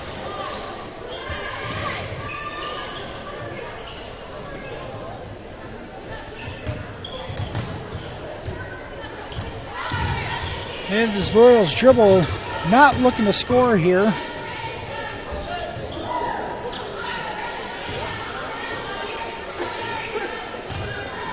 And that should be the final here in the last 5 seconds, and it will be. The Royals run out the last 30 here. And that's the final.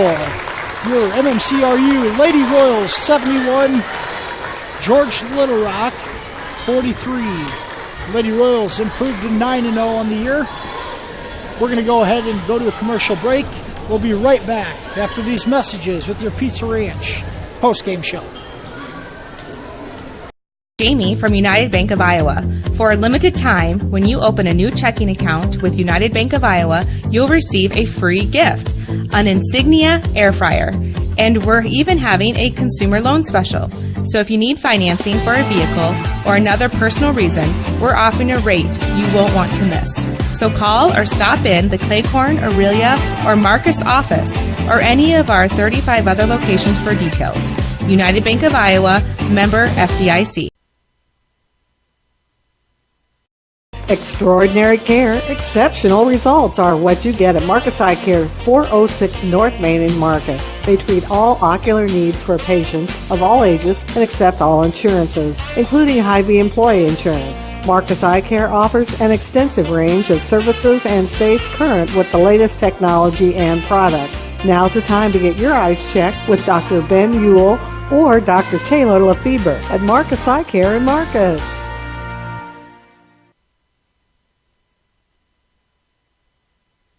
And Care Center, located in Marcus, offers skilled nursing, therapy, hospice, and assisted living services.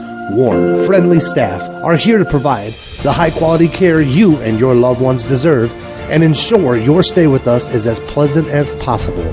Heartland is excited to offer new private rooms with private showers in the summer of 2020. Give us a call today at 712-376-2500 for more information and to hear how we can help you out today.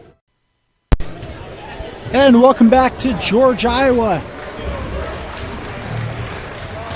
We've just seen the completion of the girls' game, the first game of tonight's doubleheader, with a 71-43 Royals victory. The Royals were ranked 6th in today's Class 1A poll that was released. Same as last week, no movement there between the top teams. Once again, important for the Royals to try to stay in that top 8 ranked spots to get themselves protected from having to play another top 8 team such as Newell Fonda in our area. Continue to stay perfect here. We're going to work on trying to get some finalized game stats, and we will have Coach Lecce and one of the players here for an interview. Here briefly, as both of the boys' teams here enter the floor for warm-ups.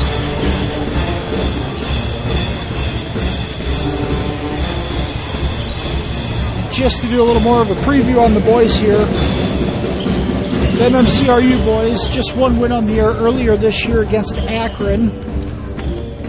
And struggled Tuesday night to really handle the pressure that South O'Brien put on them. South O'Brien ended up winning 93-18. Cade Pepper was a bright spot. The lone upperclassman on this team had 9 of the 18 points on 3 3-pointers. Look for him to be a weapon on the offensive end tonight for the Royals, as they're going to need him. They need to put some points up.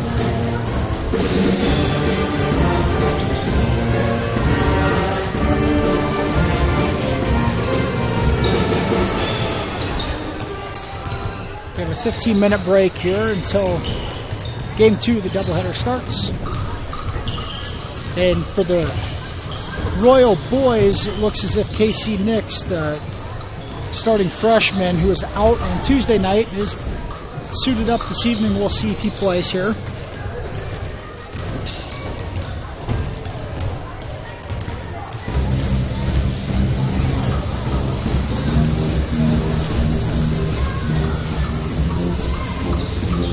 Let's take this time to thank tonight's sponsors. The pre- and post-game shows, sponsored by the Marcus Pizza Ranch. Our starting lineup sponsored by Farmer State Bank, Real Estate and Insurance Agency. Halftime sponsor, Holzhauer Motors. Our scoreboard sponsor, Smith Insurance Services and Grinnell Mutual.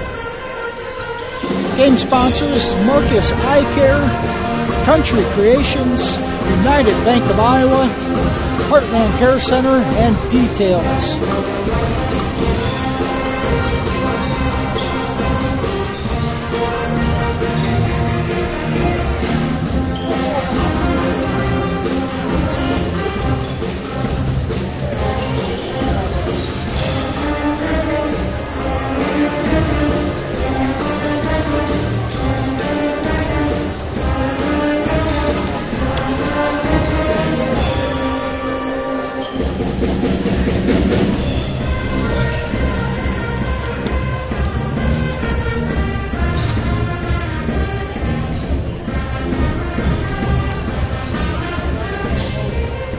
And really, between the two teams on the boys' side here, tonight's second contest. One mutual opponent, the Harris Lake Park Wolves. MMCRU fell to Harris Lake Park 68-43 in the second game of the season up at Lake Park. George Little Rock did knock off the Wolves on January 2nd, 46-45. So one common opponent there is the Mustangs have gone out of conference a couple times here and played a couple War Eagle Conference teams. Beautiful gym up here in George. And it's very good for the MMCRU teams on both sides to schedule an opponent like this that you're not real familiar with and can throw a few different things at you to help get ready for postseason play. George, awfully tradition rich on the boys' side as well. A lot of similarities between them and South O'Brien as far as recent successes and just the continuity of the program and being able to reload every year rather than having to rebuild at certain points.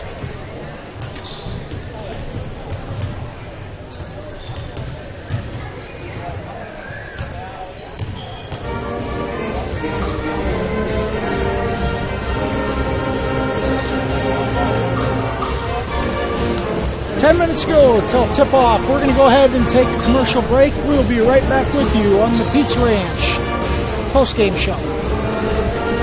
I'm Barb Cave, owner of Country Creations, and we offer in-house screen print, embroidery, art, and digitizing to help you promote yourself and ask us about our fundraising ideas. From t-shirts to caps and jackets, koozies, pens, mini footballs, cooler bags, number one hand, bumper stickers, and more, we can help cheer you on. For more information, call us at 712-376-4000 or email us at ctycreations@evertech.net. Or call 1-844-833-7675.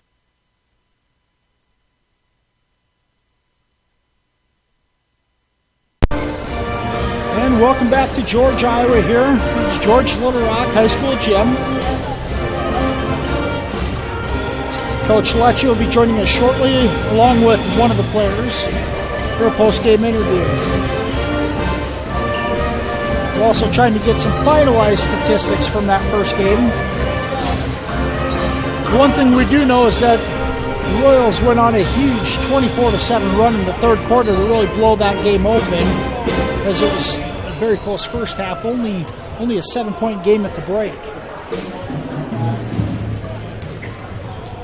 Lady Royals came out gunning in the third quarter, shot the ball particularly well, much better than the other night, and it showed there on the scoreboard most certainly. Looks like our interviewees are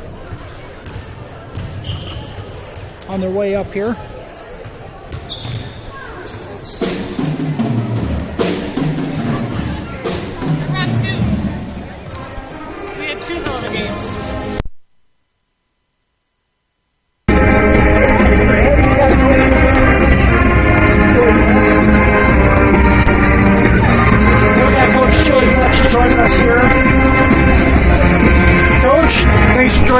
Yeah.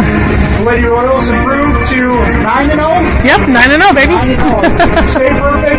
A 2-0 week so far with St. Mary's coming in tomorrow night. Yep. The first thing I got to ask is, what did you say to the team at halftime? Third quarter, they came out and we're hitting on all cylinders. You know, I went in there and I said, girls, you got to play your game. You know, where we kind of went through the scouting report again. What do you got to do? We got to do. You know, we said we were going to hedge on all screens on 24 because she's a shooter. You know, and we figured it out, and I drew it out, and we said we got to look inside. Ellie's down there wide open. We got to look for her, and they did. Yeah, well, and you can tell they made a point to try to get Ellie the ball a little bit more in the second half on the block.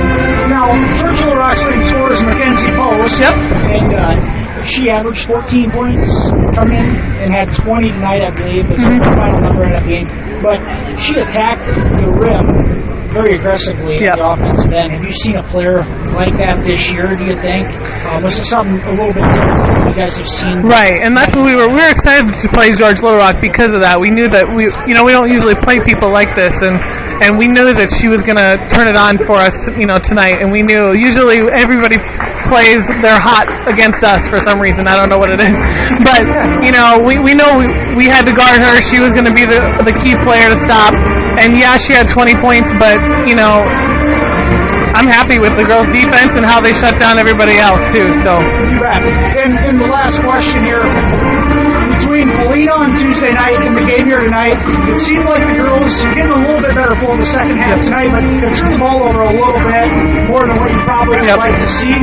How do you continue to improve on that to take care of the ball going forward, especially going into the game tomorrow night with Ernst and St. Mary's? Yeah, we have to just keep focused on our team and not worry about all the small stuff that happens outside of it. All the turnovers that happen, we're going to fix that. They will fix that. They're really talented. They know the game really well. As the game tomorrow night, we're going to fix it probably during the game. So, anything that we have to work on, we're going to work on tomorrow. That sounds good. Thanks for joining us, Coach. Thank you. I would ask, though, if at all possible, could you try to give me the finalized stats? Yeah, totally. Good? Yeah. All right. Thanks, Coach. All right, you're up. Oh, yeah. Don't put it on. Okay. Next up to join us tonight, starting point guard, sophomore Taylor Harpinaugh. Taylor, nice game. Boy, you were just hot from before. Thank you. Down. Just talk about it a little bit. I couldn't do it without my team. Everyone was passing it to me, and we were just looking up for the open person. Well, so during warm-ups tonight, did you feel confident that you felt it was going to be a pretty good night from the floor? Yeah. Was it one of those nights that you just couldn't hit anything in warm-ups and then all of a sudden they started dropping? No, I was actually feeling pretty good in warm-ups compared to South and Bryan. Well, and this makes it, being a little bit easier having that game Tuesday night to help get back in the swing of things. But one thing I did ask Coach is it seemed like the last couple of games you guys have had a fair amount of turnovers, which is to be expected. But how do you continue to clean that up going forward? Yeah, we focus more on practice and just try and have better passes and better looks. Sounds good. Well, great game tonight, Taylor. Thanks for joining us, and good luck tomorrow night against St. Mary's. Thank you. And we also got sophomore post player Ellie Hilbrands joining us. Ellie, great game inside tonight. Thank you. I got to ask, what did your coach say to you at halftime? Because you guys came out on fire in the third quarter. She just told us we need to start playing hard. Kind of felt like we were lacking a little bit in the first half, so we needed to turn it on and get going. Did you feel like you were getting really good positioning on the block? It was just a matter of the rebounds coming to you and your teammates getting involved? Yep. We talked about a little bit at halftime about how when they would drive, they'd all come up and collapse on them, and I'd be wide open on the block, so my teammates did a really nice job kicking it to me and getting me the ball inside. Great. Well, great game tonight. Congratulations. The Lady Royals are 9-0. And you got St. Mary's coming to Marcus tomorrow night. Yep. Congrats, Ellie. Good Thank luck you.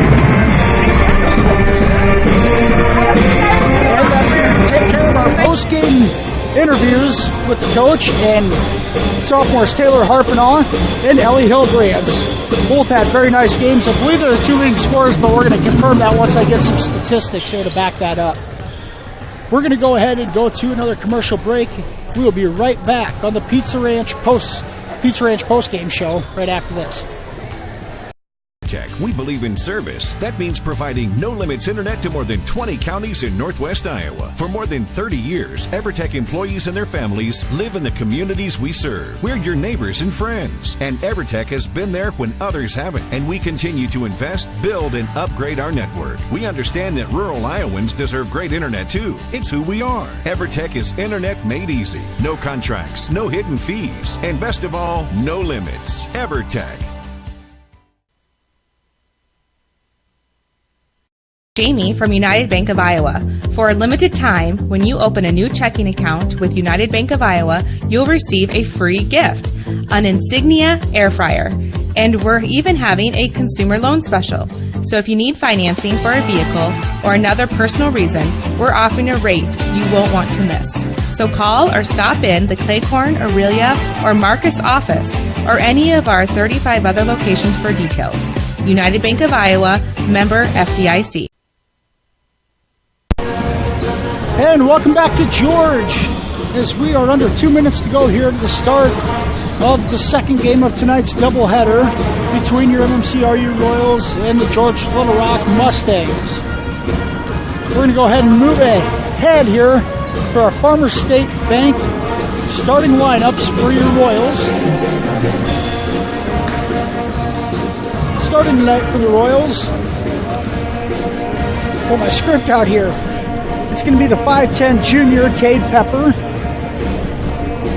5'7 sophomore, Keegan Stevens.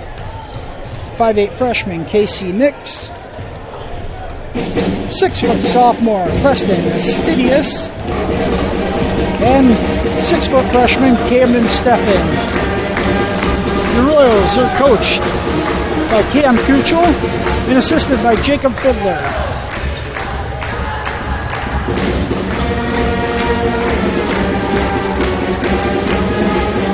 And the Royals come in at the 1-7 record, wearing their road blue unis tonight with the white lettering, white numbers. And the starting lineups for the George Little Rock Mustangs, who come into this contest 6-4 and receiving votes in Class 1A. Mustangs will start junior Ben Anderson,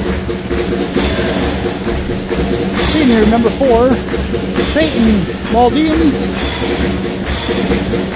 number 10 the senior Johnny Schmidt, number 12 the junior Mason Post, and senior number 21 Matt Haken. Welcome back for varsity action. Mustangs. The Royals and the Mustangs. They're coached by Brian Leuenberger and assisted by Greg DeBoer. Excuse me, Brian Leuenberger and Greg DeBoer are co-head coaches, assisted by Ed Jumbeck. A sophomore, number 21, Preston Astidas. A freshman, number 23, Camden Steffen. A freshman, number 33, Andrew Berneski. And actually, we do have a change to the Royals starting lineup here at the last minute. As Andrew Berinsky is going to be starting in place of Casey Nix. So that's Berinsky, Steffen, Astidius, Stevens, and Pepper. Starting lineup.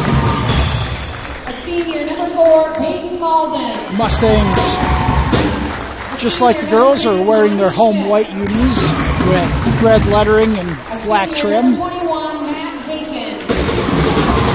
They're coached by Brian Leuenberger, Greg DeBoer, and Ed Jumbeck.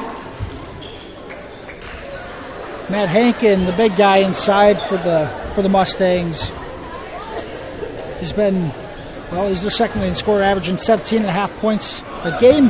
Peyton Maldine, averaging 20 points per game this year. Those two carry the heavy load for the Mustangs. Ben Anderson next at 8 points per game, and then there's a drop-off after that. So the three main scorers, one thing these Royals will have to do, the young Royals will have to do, is a much better job of interior defense than they did Tuesday night. And we're off. The Mustangs winning the tip. Working it around here. They go inside to Haken right away. He misses the layup, able to get his own rebound, and back up and in. Haken rebounds over Astidius and gets the first two of the game. Steffen all the way, the floater, no good there by Cam. And the Mustangs able to clear. Baseline, they're going right into Haken again. And a mismatch there.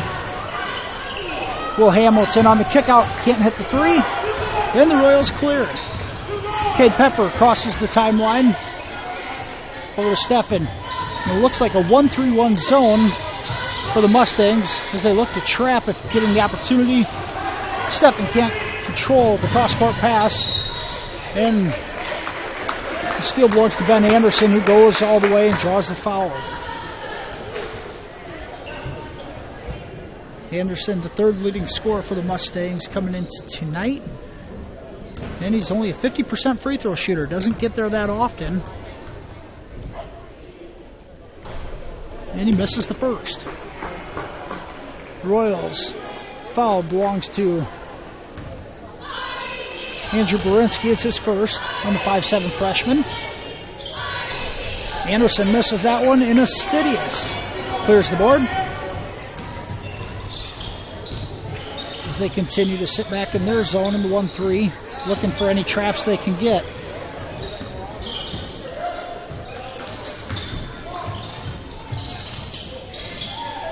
Maldine at the top of that 1-3-1, awfully lengthy. Pepper's going to get it on the left wing, can't get the three to go. Stevens able to tip it out. Astidius is going to throw up a three. He's off. Nice job there by Keegan Stevens of keeping that offensive possession alive for the second chance opportunity. Mustangs right inside to Hagan, and he's going to lay it in. He's got all four at the beginning of this one. Once again, 1-3-1, and it's Maldine with the steal. He's off to the races. Left hand, got it to go. And a timeout for Coach Kuchel. Just a 30-second timeout, so we're going to stay here. The Mustangs out to an early 6-0 lead here in the first 2 minutes of this one. The Royals getting a couple of good looks, just unable to knock them down on the offensive end. But also turning the ball over and leading to transition points where they cannot do that either. If they just slow it down and work the half court, try to get in the middle of that zone and break it down.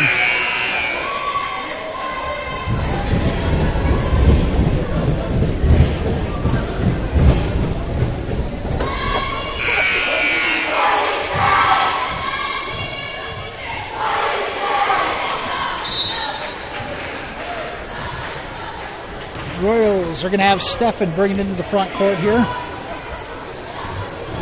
Going into 1-2-2 now, but Steffen gets in the middle and banks in the runner.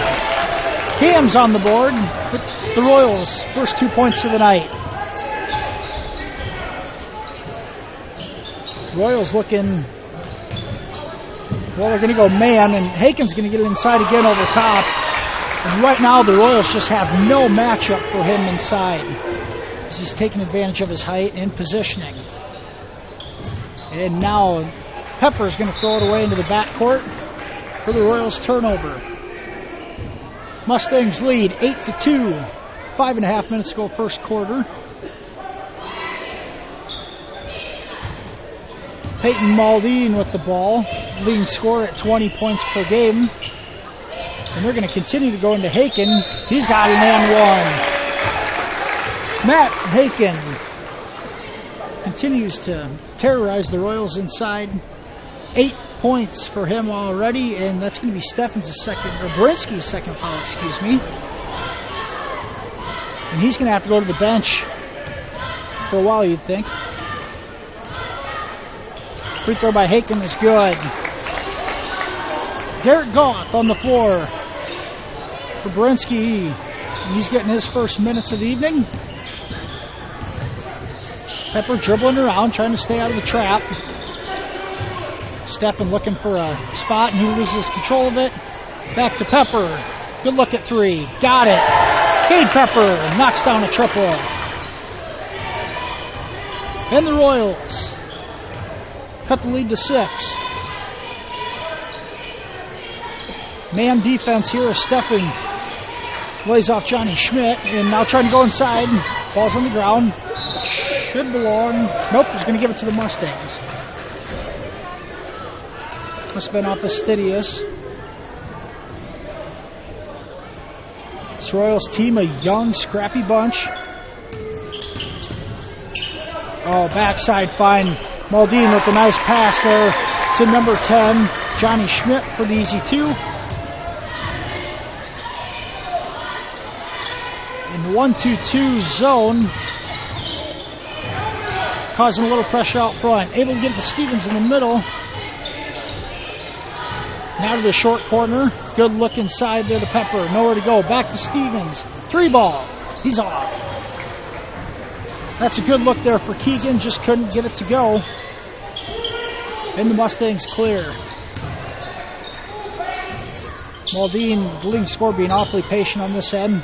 Jump stop inside. Causes some contact. No call, and Schmidt can't get the 3 to go.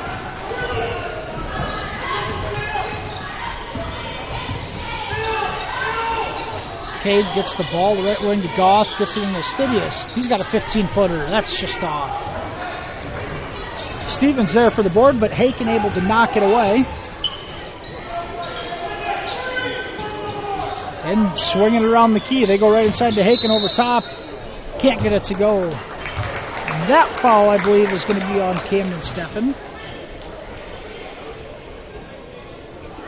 2 more free throws coming for Matt Haken. Haken, the 6'5 senior. Right now he's towering over the young Royals defenders, and they're taking advantage of it on the block. Casey Nix checks in for the first time. Is Keegan. Stevens is going to get a breather.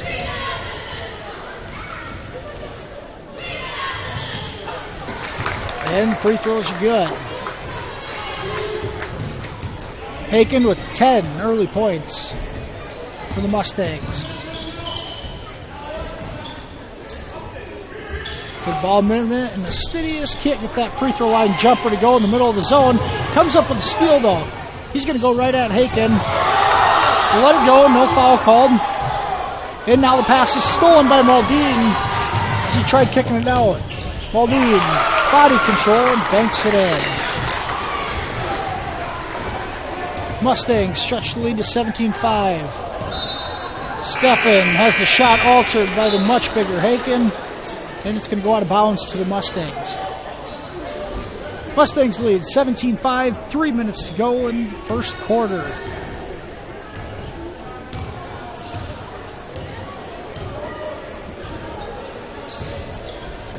The 2 leading scorers for the Mustangs doing much of the work early here. There's a double on the backside and a good steal by Steffen.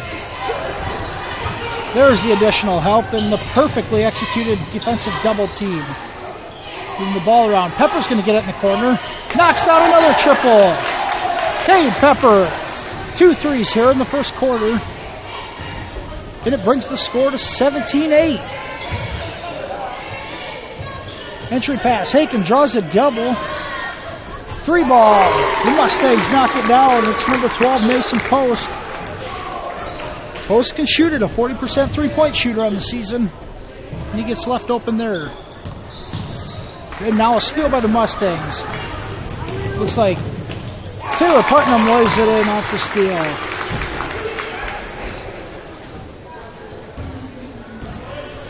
Mustangs stretch this thing out to 22-8. Minute 50 to go, first quarter. Royals trying to keep their spacing here to stay out of the traps. Doing a good job getting inside to Stidius. He's going to take a shot inside. Can't get it to go. Offensive rebound. Gets Haken in the air. Gets around him and can't get it to go again. Nice ball fake there, though, by Preston. And really going at it and challenging him. He just couldn't get the shot to fall.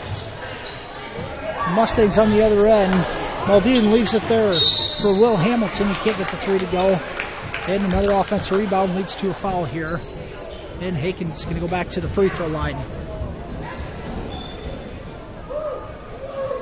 Haken gets to the line an awful lot. And is pretty good when he does get there. 68% free throw shooter on the season.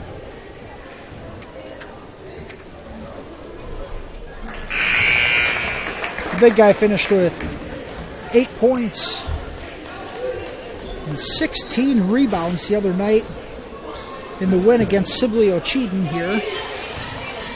He's a handful. He's going to be a handful for anybody, let alone this youthful Royals team. Free throw in and out. And a block shot by Steffen. Nice job by Cam. Schmidt with the offensive rebound there and tried reversing it, but Cam Steffen, a nice job. The city is subbed out here for Brett Staub. Staub in the middle of that 2-3 zone. Shot by the Mustangs, no good, but it's saved. Runner in lane, no good. And there's Steffen with a tough rebound. He's trying to go coast to coast here and is cut off on the baseline. Leaves it for Pepper. And he's short on that. Goff, offensive rebound. Back to Steffen. The floater, baseline, good. Cam Steffen with the baseline floater. Kept alive by Derek Goff on the offensive rebound. Ball movement by the Mustang. Open three. No good there by Anderson. And it's going to be controlled all the way to the lane. No good on the way up there. But the ball will stay with the Mustangs. 31 seconds to go. First quarter. George Little Rock 23. MMCRU 10. Another sub out here. Looks like Stevens coming back in for Staub. Wide open look there. They're putting him and he can't get it to go. Tapped around. Derek Goff. Good effort by Derek. Keeps the ball alive. And Steffens comes up with the defensive rebound. 18 seconds to go. First quarter. Coach Kuchel wants him to move the ball. Steffen goes back to the right. Right at him. Up and under. Got it to go. A nice take by Cam. And he's got 6 first quarter points. 3 at the buzzer. No good there. No good for Mason Post. And that's going to do it for your first quarter. Georgia Little Rock Mustangs 23. Your MMCRU Royals boys 12. We'll be back right after these messages. Extraordinary care, exceptional results are what you get at Marcus Eye Care, 406 North Main in Marcus. They treat all ocular needs for patients of all ages and accept all insurances, including Hy-Vee employee insurance. Marcus Eye Care offers an extensive range of services and stays current with the latest technology and products. Now's the time to get your eyes checked with Dr. Ben Ewell or Dr. Taylor Lefebvre at Marcus Eye Care in Marcus. And welcome back here to George. We're getting ready to start the second quarter between the Royals and Mustangs in this boys contest. Mustangs lead 23-12 after 1.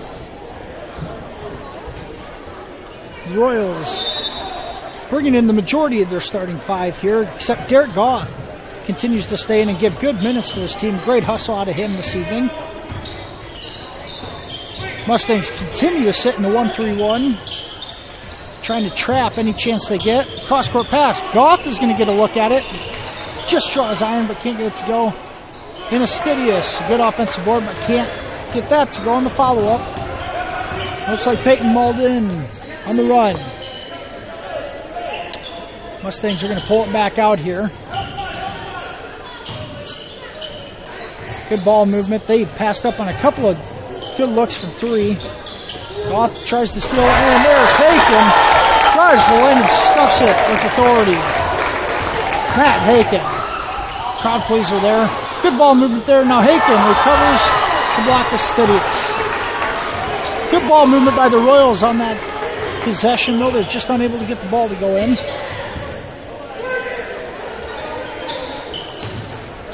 Mustangs have moved Peyton Muldean inside to try to get him going. And he ends up with it back at the top of the key inside to Haken. He's fouled and one. You see the foul goes on. It looked like Steffen tried to go in for the block and didn't get him. They're actually going to call it on Derek Goff. Must have got him on the floor beforehand.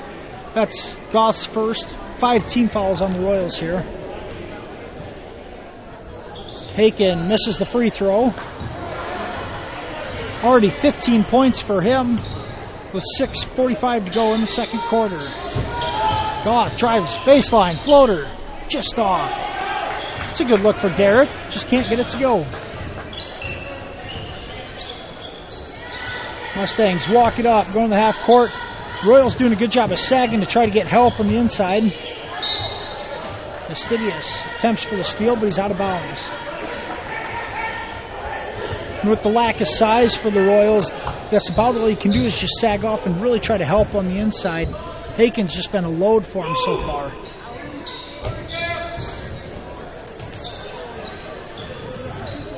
Mustangs being very patient here in the half court, passing up on some open threes, really trying to work that ball inside.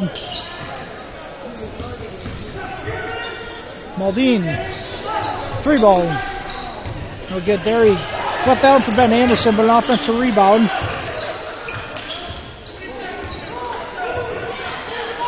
As they swing it around here. Will Hamilton all the way around Gets inside. Shot off the glass. No good there by Anderson. And the Royals clear. Pushing up the left side. Stefan all the way to the rack. Can't get it to go. Stidius is fouled on the putback. And a nice job by Stefan to attack the glass. And Stidius to clean it up there. Unable to get the shot to go, but draws a foul. And that's the first foul on Will Hamilton, the 5'10 guard.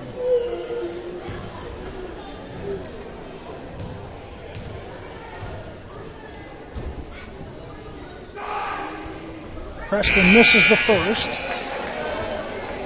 He's a 60% free throw shooter on the year. Just can't get that one to go. Looking to get himself in the scores column.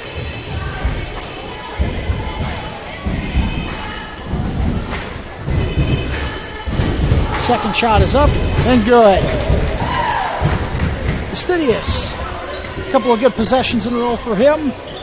Royals down 27-13 with 5.5 to go until halftime. Here's Hamilton. Look at three. Nothing but air on that one. And Steffens clears the rebound on the backside. Over to Pepper. Pepper loves the three ball. Got it again. Cade continues to shoot it well. His third three of the night. 9 points. Lead down to 11. Peyton Mulder inside. Can't get it to go. But they're going to call a blocking foul.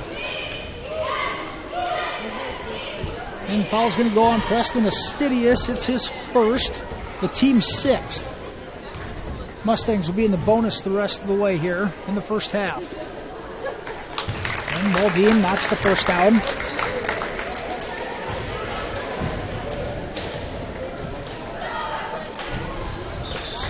Maudlin gets the second. Peyton just 6 points here in the first half. Well below his average. Royals out of bounds. They try throwing over top to Berinsky in the corner, and they turn it over.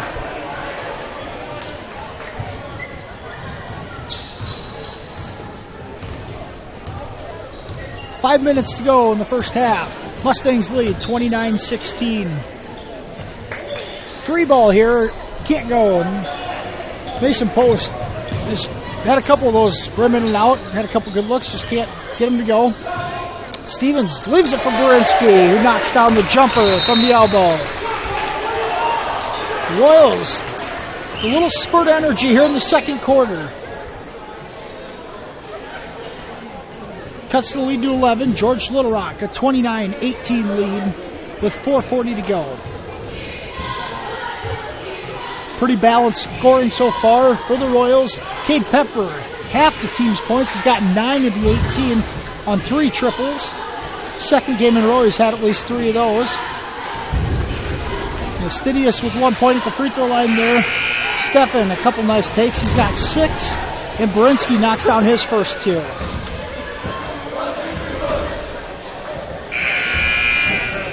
Royals doing a great job of just keep firing away here. They're playing awfully tough against a tough opponent.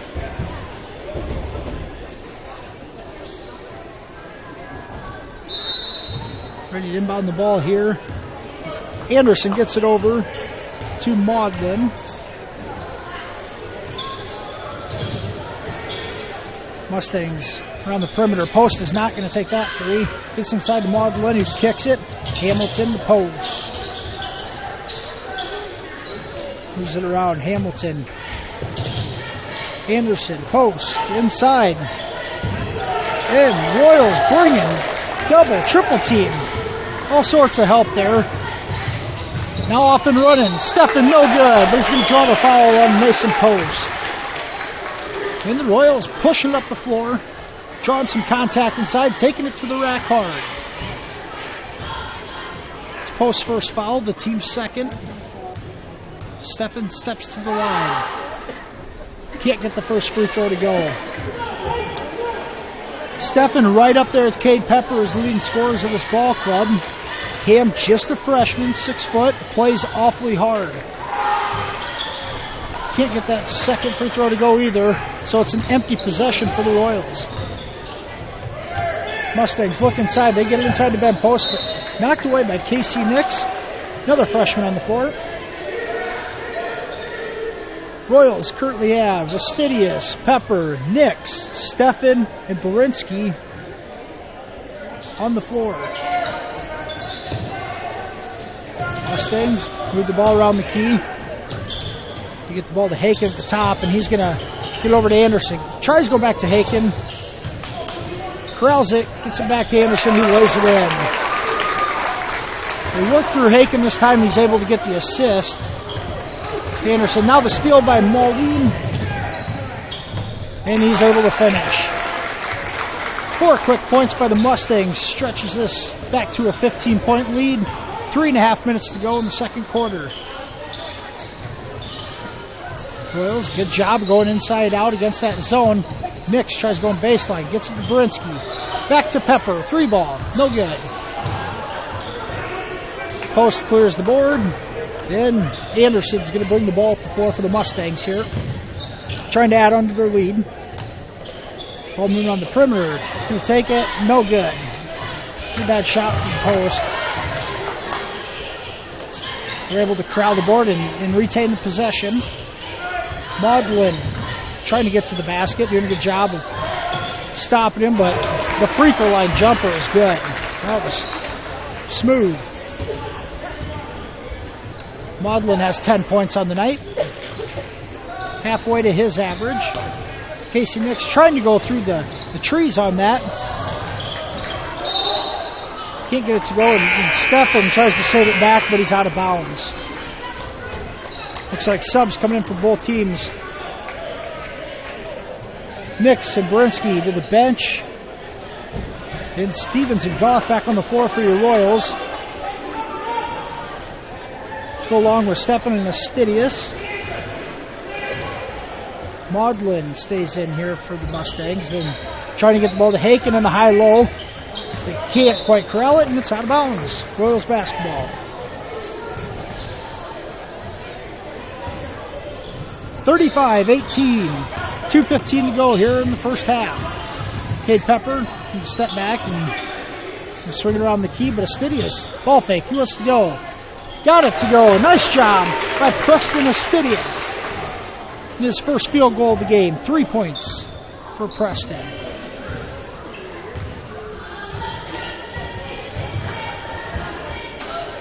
Maudlin over to Taylor. Putnam, who's going to swing it around here and back to Maudlin. They still want to go into Haken.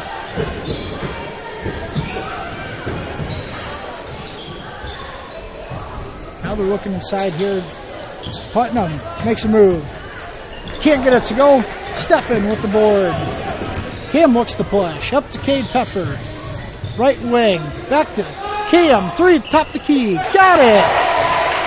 Stefan steps up and buries the 3. 9 points for Cam. The Royals cut the lead to 12. Minute 15 to go, first half. Looking to go high-low. Stefan with the steal. On the breakaway. Reverse layup. Good! In a stoppage in play, Stefan looks as if he hit his head on the floor. Looking for some assistance here as the coaches come over. We'll go ahead and take this time to run to a commercial break here. 1:04 to go, first half. 35-25, George Little Rock leads. And Care Center, located in Marcus, offers skilled nursing, therapy, hospice, and assisted living services.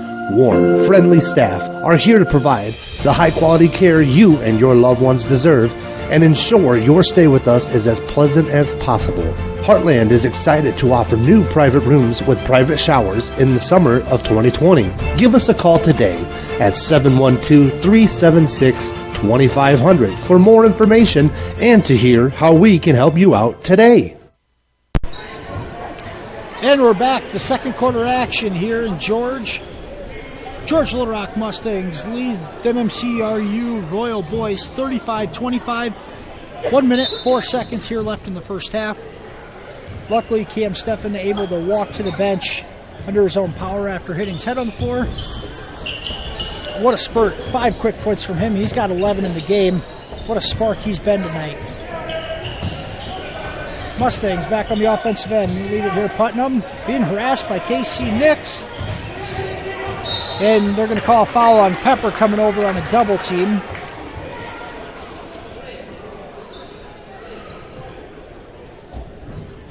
And they're going to call, Cade Pepper. It's just his first foul. The team's 7, so the Mustangs in the bonus here. Taylor Putnam steps to the line for the first time tonight. 2 points for him.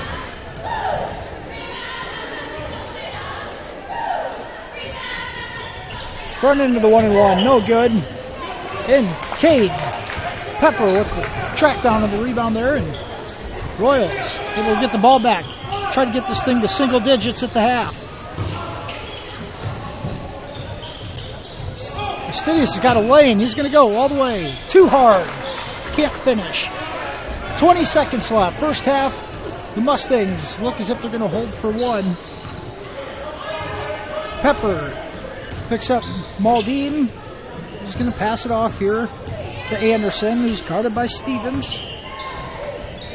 They're weaving. They get it to Peyton. Free throw line jumper. No good. Rebound to Stidius. 1 second. And the shot attempt's deflected. That's going to end the first half. A nice half for the MMCRU Royal boys as they're hanging tough there with a 5-0 run to finish to the break. 35-25. George Little Rock leads. We'll be right back with the Holzhauer's halftime show after this. I'm Barb Cave, owner of Country Creations, and we offer in-house screen print, embroidery, art, and digitizing to help you promote yourself and ask us about our fundraising ideas. From t-shirts to caps and jackets, koozies, pens, mini footballs, cooler bags, number 1 ham, bumper stickers, and more, we can help cheer you on. For more information, call us at 712-376-4000 or email us at ctycreations@evertech.net. Or call 1-844-833-7675. And welcome back to the Holzhauer's halftime show here in George. Halftime score, George Little Rock 35, your MMCRU Royals boys 25. Royals hanging tough. Nice leadership shown by Cade Pepper there in the first half, knocking down 3 triples to match what he did on Tuesday night in Polina. Cam Steffen, the freshman, playing awfully hard, and hopefully he's okay after leaving with a head injury a minute before halftime, right after he corralled his 11th point. After 5 in a row, able to cut this lead down to 10. Preston Astidius given some good minutes there. He also has 3 points for the Royals. George Little Rock continues to play most of their starters, just a few subs there. And right now, Matt Hagen, the big guy inside, has been a load at 6'5". Was able to stuff one home with authority here in the second quarter. He has 16 points to lead the Mustangs. Peyton Maldine, he has 10 points for him. Maldine, he's halfway to his average for the evening. Ben Anderson, only 2 points, and he's the third leading scorer, so the Royals doing a good job on him. Mason Post averages 3 on the year, and only 2 points for him in the first half as well. So Royals really doing a pretty good job defensively, handling the pressure, and just have to continue to chip away at the Mustang lead here. No official stats to give here at halftime. Just to give you a heads up, tomorrow night, the Royals will be back in action in Marcus as they take on Remsen St. Mary's. The girls' game, the Lady Royals won 62-27 to start the season over at St. Mary's. And the MMCRU boys fell to the St. Mary's boys 76-31. Remsen St. Mary's, of course, ranked 1 in Class 1A, did suffer a 14-point defeat on Tuesday to West Sioux, who's ranked number 1 in Class 2A. So certainly a loaded conference here in the lower classes for the War Eagle Conference. Not only is the Siouxland Conference tough in boys basketball, the War Eagle is not too bad themselves, apparently. So continues, it's just a tough week for this MMCRU boys team. South O'Brien receiving votes, George Little Rock receiving votes, and Remsen St. Mary's ranked number 1. Just 3 tough opponents to play coming out of the break. But tonight, Royals have been much better. Put together a really nice first 16 minutes up here in George and really competing with them. We're going to go ahead and go to another commercial break here as we wait for the teams to come out to warm up to start the second half. We'll be right back with the Holzhauer Halftime Show after this. Tech, we believe in service. That means providing no-limits internet to more than 20 counties in Northwest Iowa. For more than 30 years, EverTech employees and their families live in the communities we serve. We're your neighbors and friends. And EverTech has been there when others haven't. And we continue to invest, build, and upgrade our network. We understand that rural Iowans deserve great internet too. It's who we are. EverTech is internet made easy. No contracts, no hidden fees, and best of all, no limits. EverTech. Jamie from United Bank of Iowa.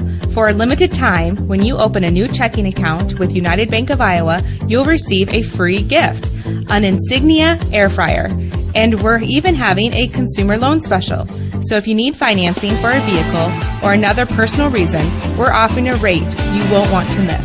So call or stop in the Claycorn, Aurelia, or Marcus office or any of our 35 other locations for details. United Bank of Iowa, member FDIC. And welcome back to the Holzhauer Halftime Show. Tim Holmes here with Polar Digital Solutions for tonight's production of MMCRU Royals basketball. In tonight's first game, the Lady Royals took care of business in a 71-45 win against the Mustangs to keep their record perfect at 9-0. Looking to go to 10-0 tomorrow night against St. Mary's, as they continue to sit on top of the War Eagle Conference standings.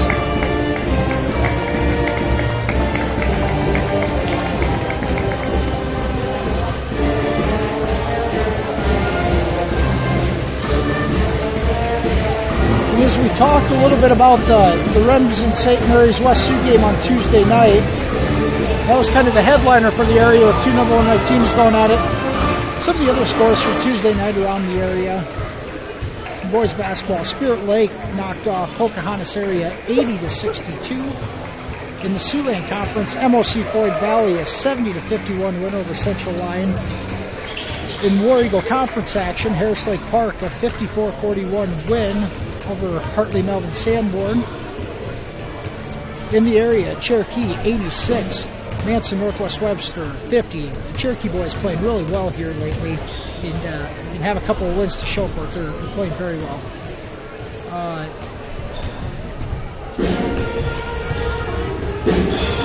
Other ball games in the area.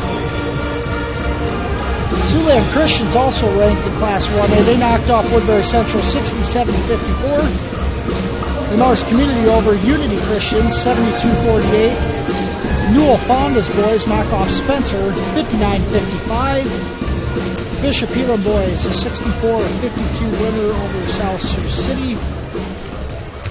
In Siouxland Conference action, Rock Valley a 57-53 winner at Sioux Center. Obviously George Little Rock, as we said earlier, is a 10-point win over Sibley here, 55-45. Boyden Hall has a really nice team, an 83-55 winner over Sheldon. In the Premier 4A game, Yankton went to Sioux City East and knocked them off in overtime, 65-63. We'll try to do a good job of keeping some area scores here, giving area scores at halftime shows in the near future too.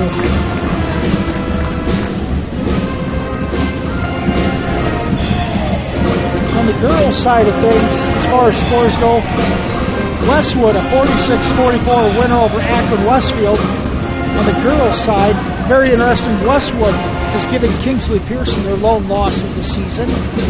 Akron Westfield is, we know, being an MMCRU fan, that Westerner team has a great amount of size and has the tools to beat anybody. One of the surprises of the night, the Hinton girls a 66-55 winner over Galen Catholic, with Galen set to give MMCRU a run at the top of the standings, has faltered in some games. I believe they had some injuries, but we'll see them later in the year. If they're healthy, they're going to be very difficult to beat. The Cherokee Girls, a 70-30 winner over Manson Northwest Webster. Cherokee continues to hang around the back end of the rankings in Class 3A. West Sioux's Girls, a 55-26 winner over Remsen St. Mary's. Woodbury Central has got a nice girls team this year, a 75-38 winner over Sullivan Christian. Woodbury Central and Kingsley Pierce should really give each other a run for their money for that conference. Both will be a difficult out in the tournament. Newell Fonda continues to just really assert their authority. An 80-44 winner at Spencer. Spencer's 2 or 3 classes higher than them. Boyd Hall, Newell Fonda continues to just take out whoever's in their path. Lamar's Community, a 74-61 winner over Union Christian. And the Okemogee girls are ranked, and they had a 45-37 win over West Lyon on their own. We are 30 seconds away from starting the second half of this ball game. The Royal boys scored the last 5 points in the first half. We'll see if they can keep the momentum here. The Hulls Hour halftime show coming to an end. We're ready to play basketball here in the second half. And the Royals look to start the same 5. Pepper, Astidius, Stevens, Borinsky, and Steffen. Nice to see Cam Steffen back out on the floor. Looks as if he's okay. Mustangs go back to their starting 5 as well.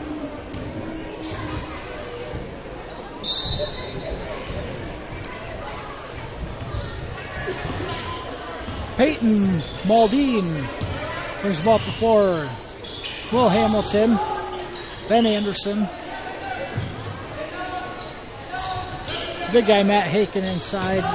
Here's Anderson, a triple from the top, and he knocks it down. Good start for the Mustangs here to the second half.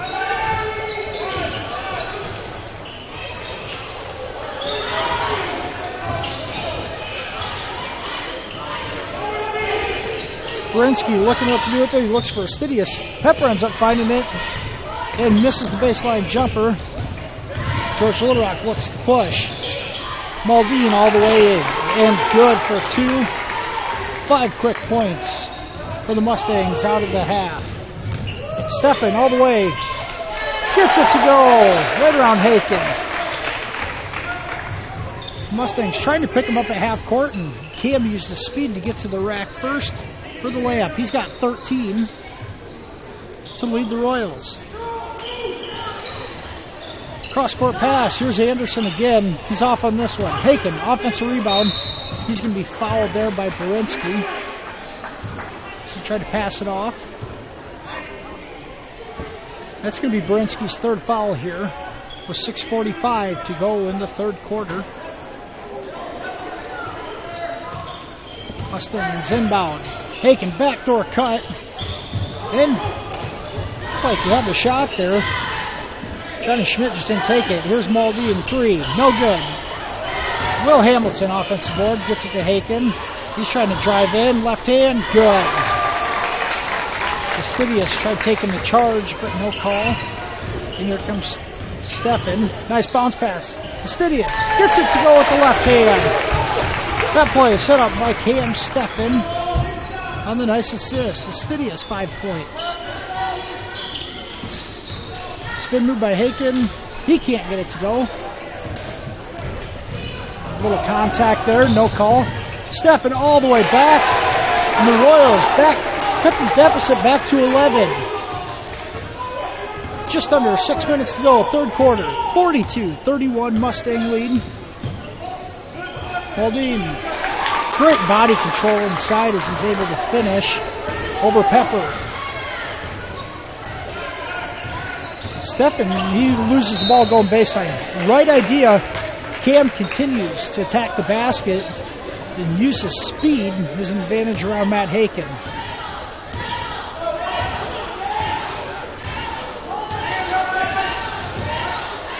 Dean leaves it for Hamilton. Eventually works its way to Anderson. Double team comes. It's stolen away by Stevens. Fastidious up to Cam. Layup. No good. They draw the foul on Johnny Schmidt. The Royals continue to push the pace here in the third quarter. Schmidt picks up the foul. It's his first.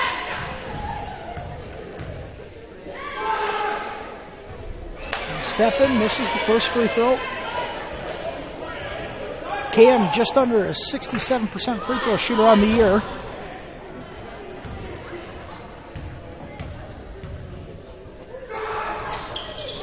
Then he gets the second. Just about 3 minutes into the third quarter, the Royals continue to hang around.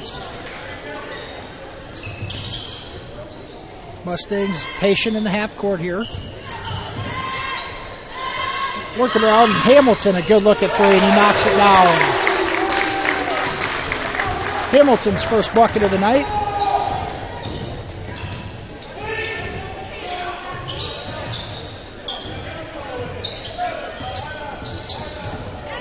Cade Pepper is using the screen. He's going to go baseline. Right through the legs of Haken. Steffen inside. Got it to go. The freshman continues to impress, taking it to the rack hard. Cam with 18 points. Haken at the free throw line. He's going to pass it off. Hamilton defers on this three, but here's Maldine. Can't get it. Haken, rebound, and one. Matt Haken. The chance at a three-point play here for the Mustangs. Haken has 20 points on the night. Continues to draw the attention of the Royals on every offensive possession. He's been a handful.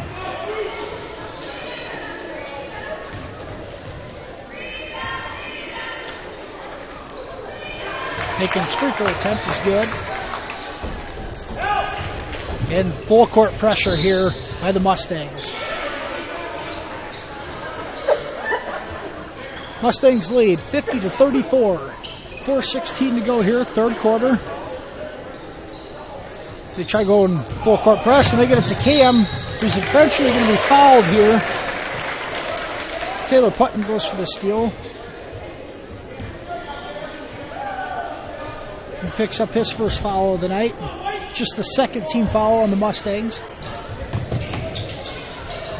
Pepper gets it in, deflected, finds its way to Casey Nix, who goes baseline. Gets it to Astidius. Can't finish.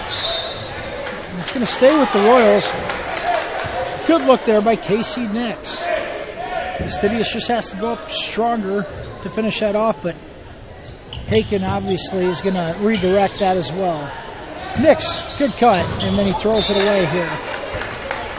Like to see Casey just go up with that. Even if it's in traffic, if anything, they draw a foul. Mustangs trying to build on their 16-point lead here. Move it around. Putnam all the way in. No good on the shot. And Astidius boards. He's going to walk it up himself. Mustangs seem to have made adjustments by putting Haken on Astidius rather than trying to have him chase Cam Steffen around the floor. Pepper gives a jab. Nice dribble jive. Goes with the right and it's blocked. Astidius in the lane. He's going to kick it to Nix. Fakes in the three. Casey Nix is in the score column for the first time in 2020. Royals cut the deficit to 13. They continue to double the post. The Mustangs continue to pass on pretty good looks at a three-point attempt. Maldine, he's wanted that one. He's going to end up passing. They do get it into Haken, and he's fouled.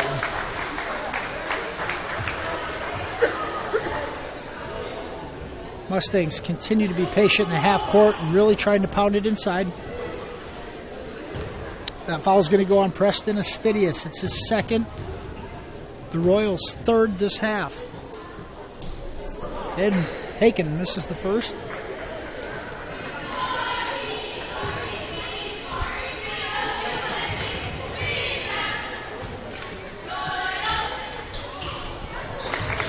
Gets the second to go here. Derek Goff in the game as he has the ball at the bottom of the screen, trying to cross half court and gets it to Nix. KC passes it off to Astidius. Back to Goff. He's going to shoot the jumper. Got it! Derek Goff gets himself in the score column. In the Royals' balanced scoring effort here in the third quarter.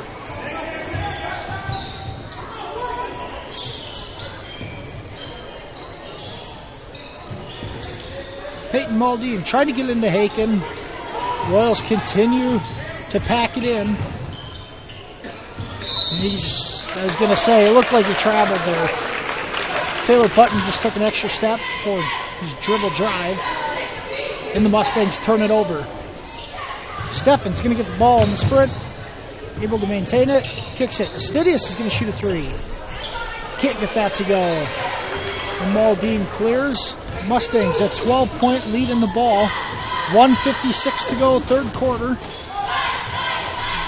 1-foot runner, no. Haken. Offense rebound and putback around three Royal defenders. And Coach Kuchel is going to go ahead and use a timeout here. You can use a full timeout. We're going to go ahead and go to a commercial break. 1:43 left, third quarter.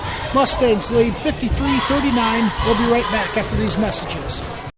Extraordinary care, exceptional results are what you get at Marcus Eye Care, 406 North Main in Marcus. They treat all ocular needs for patients of all ages and accept all insurances, including Hy-Vee employee insurance. Marcus Eye Care offers an extensive range of services and stays current with the latest technology and products. Now's the time to get your eyes checked with Dr. Ben Ewell or Dr. Taylor Lefebvre at Marcus Eye Care in Marcus.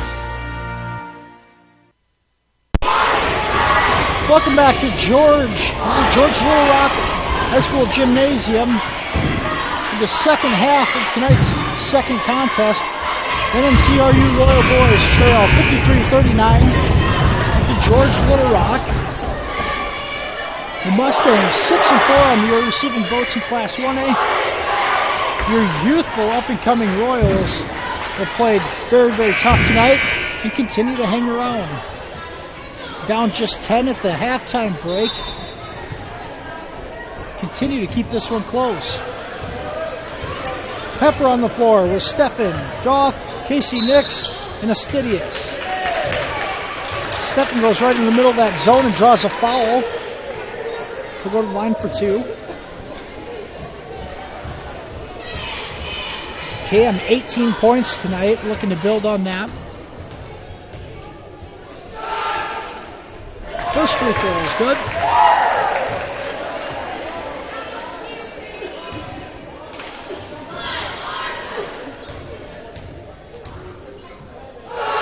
Steffen second. Off the iron. Cade Pepper with the board. And the Royals are going to set it back up. Goff, three ball. Just short. A pretty good look there for Derek. Just couldn't get it to go. The Royals, if they want to make a charge here, they got to get a stop at this end of the floor. 1:15 to go, third quarter. Inside to Haken, and he's going to be fouled. Royals just don't have an answer for his size right now. As much as they're trying to double, if he gets there late at all, he's either scoring or drawing the foul. He's made a living down low. Good news is foul goes on Casey Nix. It's just his first, the team's fourth. Haken knocks that one down.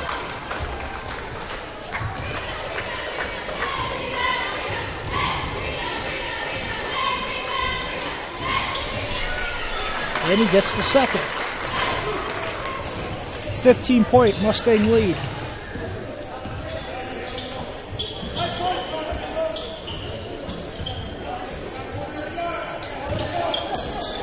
Royals working around the perimeter. Preston just about walked with it. Pass deflected. Nix on the ground. Great hustle. Stephens ends up with it. Pepper, a good look at three. Just off. Goff. The rebound and one. Jared Goff with the offensive board and put back.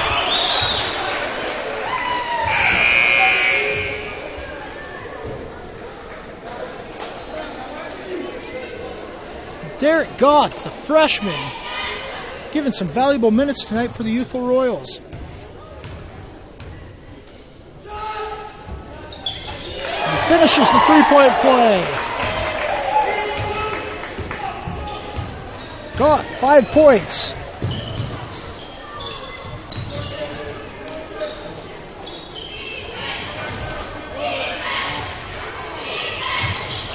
Mustangs continue to try to work it inside. Maldine's going to draw the foul, and it is on the floor. It is on the floor and step through. Foul's going to go on Cade Pepper. It's his second. The Royals' 5th team foul here in the second half. Ball moving around. 3-ball, no good there. Attempt by Mason Post. Stephen tries going baseline, and Post is going to get called for a block. 12-point lead for the Mustangs. 16 seconds to go here, third quarter.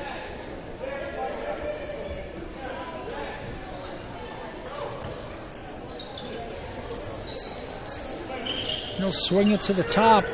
Casey Nix moves over to Pepper. Inside Stephen. It was deflected. Nix into the front court. 5 seconds. Pulls up. 3. Just off the mark. And that's going to end the third quarter. After 3, the Royals hanging tough. Mustangs lead 55-43. We'll be right back with fourth quarter action after this. And Care Center, located in Marcus, offers skilled nursing, therapy, hospice, and assisted living services. Warm, friendly staff are here to provide the high-quality care you and your loved ones deserve and ensure your stay with us is as pleasant as possible. Heartland is excited to offer new private rooms with private showers in the summer of 2020. Give us a call today at 712-376-2500 for more information and to hear how we can help you out today.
And first is good.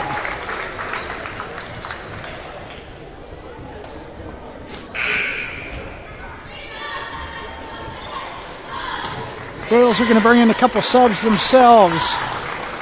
Evan Hicks, Brett Staub, and Berinsky also going to check back in here.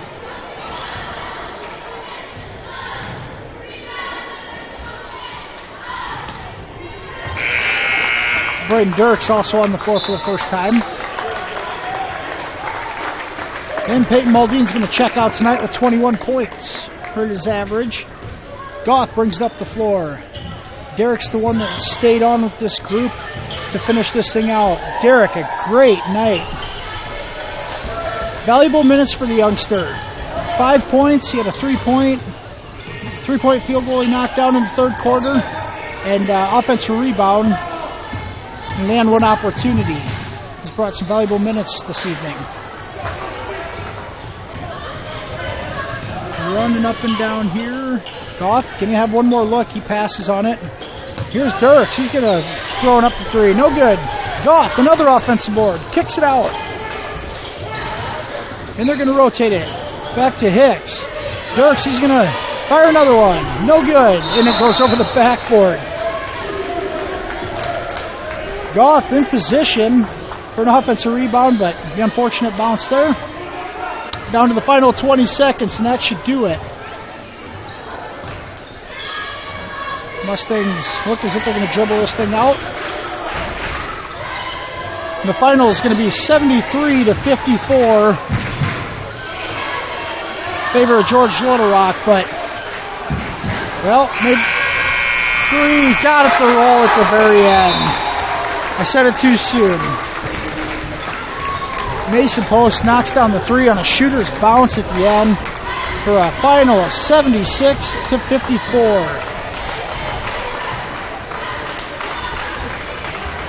We're going to go ahead and take a commercial break from George. We'll be right back with the Pizza Ranch postgame show right after this. I'm Barb Cave, owner of Country Creations, and we offer in-house screen print, embroidery, art, and digitizing to help you promote yourself and ask us about our fundraising ideas. From t-shirts to caps and jackets, koozies, pens, mini footballs, cooler bags, number one hand, bumper stickers, and more, we can help cheer you on. For more information, call us at 712-376-4000 or email us at ctycreations@evertech.net. Or call 1-844-833-7675. And welcome back to the Pizza Ranch postgame show. The MMCRU Royals boys fall tonight. Final score 76-54 against George Little Rock. The boys made some great strides compared to Tuesday night. Played hard, got some valuable quality minutes against a very quality team. As George Little Rock improves to 7-4. Once again, the schedule they played in the Siouxland Conference, very, very difficult, night in and night out. So the Royal boys were down 10, just 10 points at the break. We're down just 12 going into the fourth quarter. Gave themselves a chance. They just couldn't get the stops inside. Obviously, Matt Haken, a handful for the Mustangs as he finished with 37, I believe. Cam Steffen led the way for the Royals with 24 before fouling out. And Cade Pepper also chipped in 12 points. The Royals do fall to 1-8. They will be back in action tomorrow night in Marcus against number one ranked Class 1A Remsen St. Mary's. We'll look forward to seeing you then. We will start the broadcast at approximately 5:50 tomorrow night. We appreciate you joining us this evening. You're watching MMCRU basketball, a production of Fuller Digital Solutions. We'll see you tomorrow night.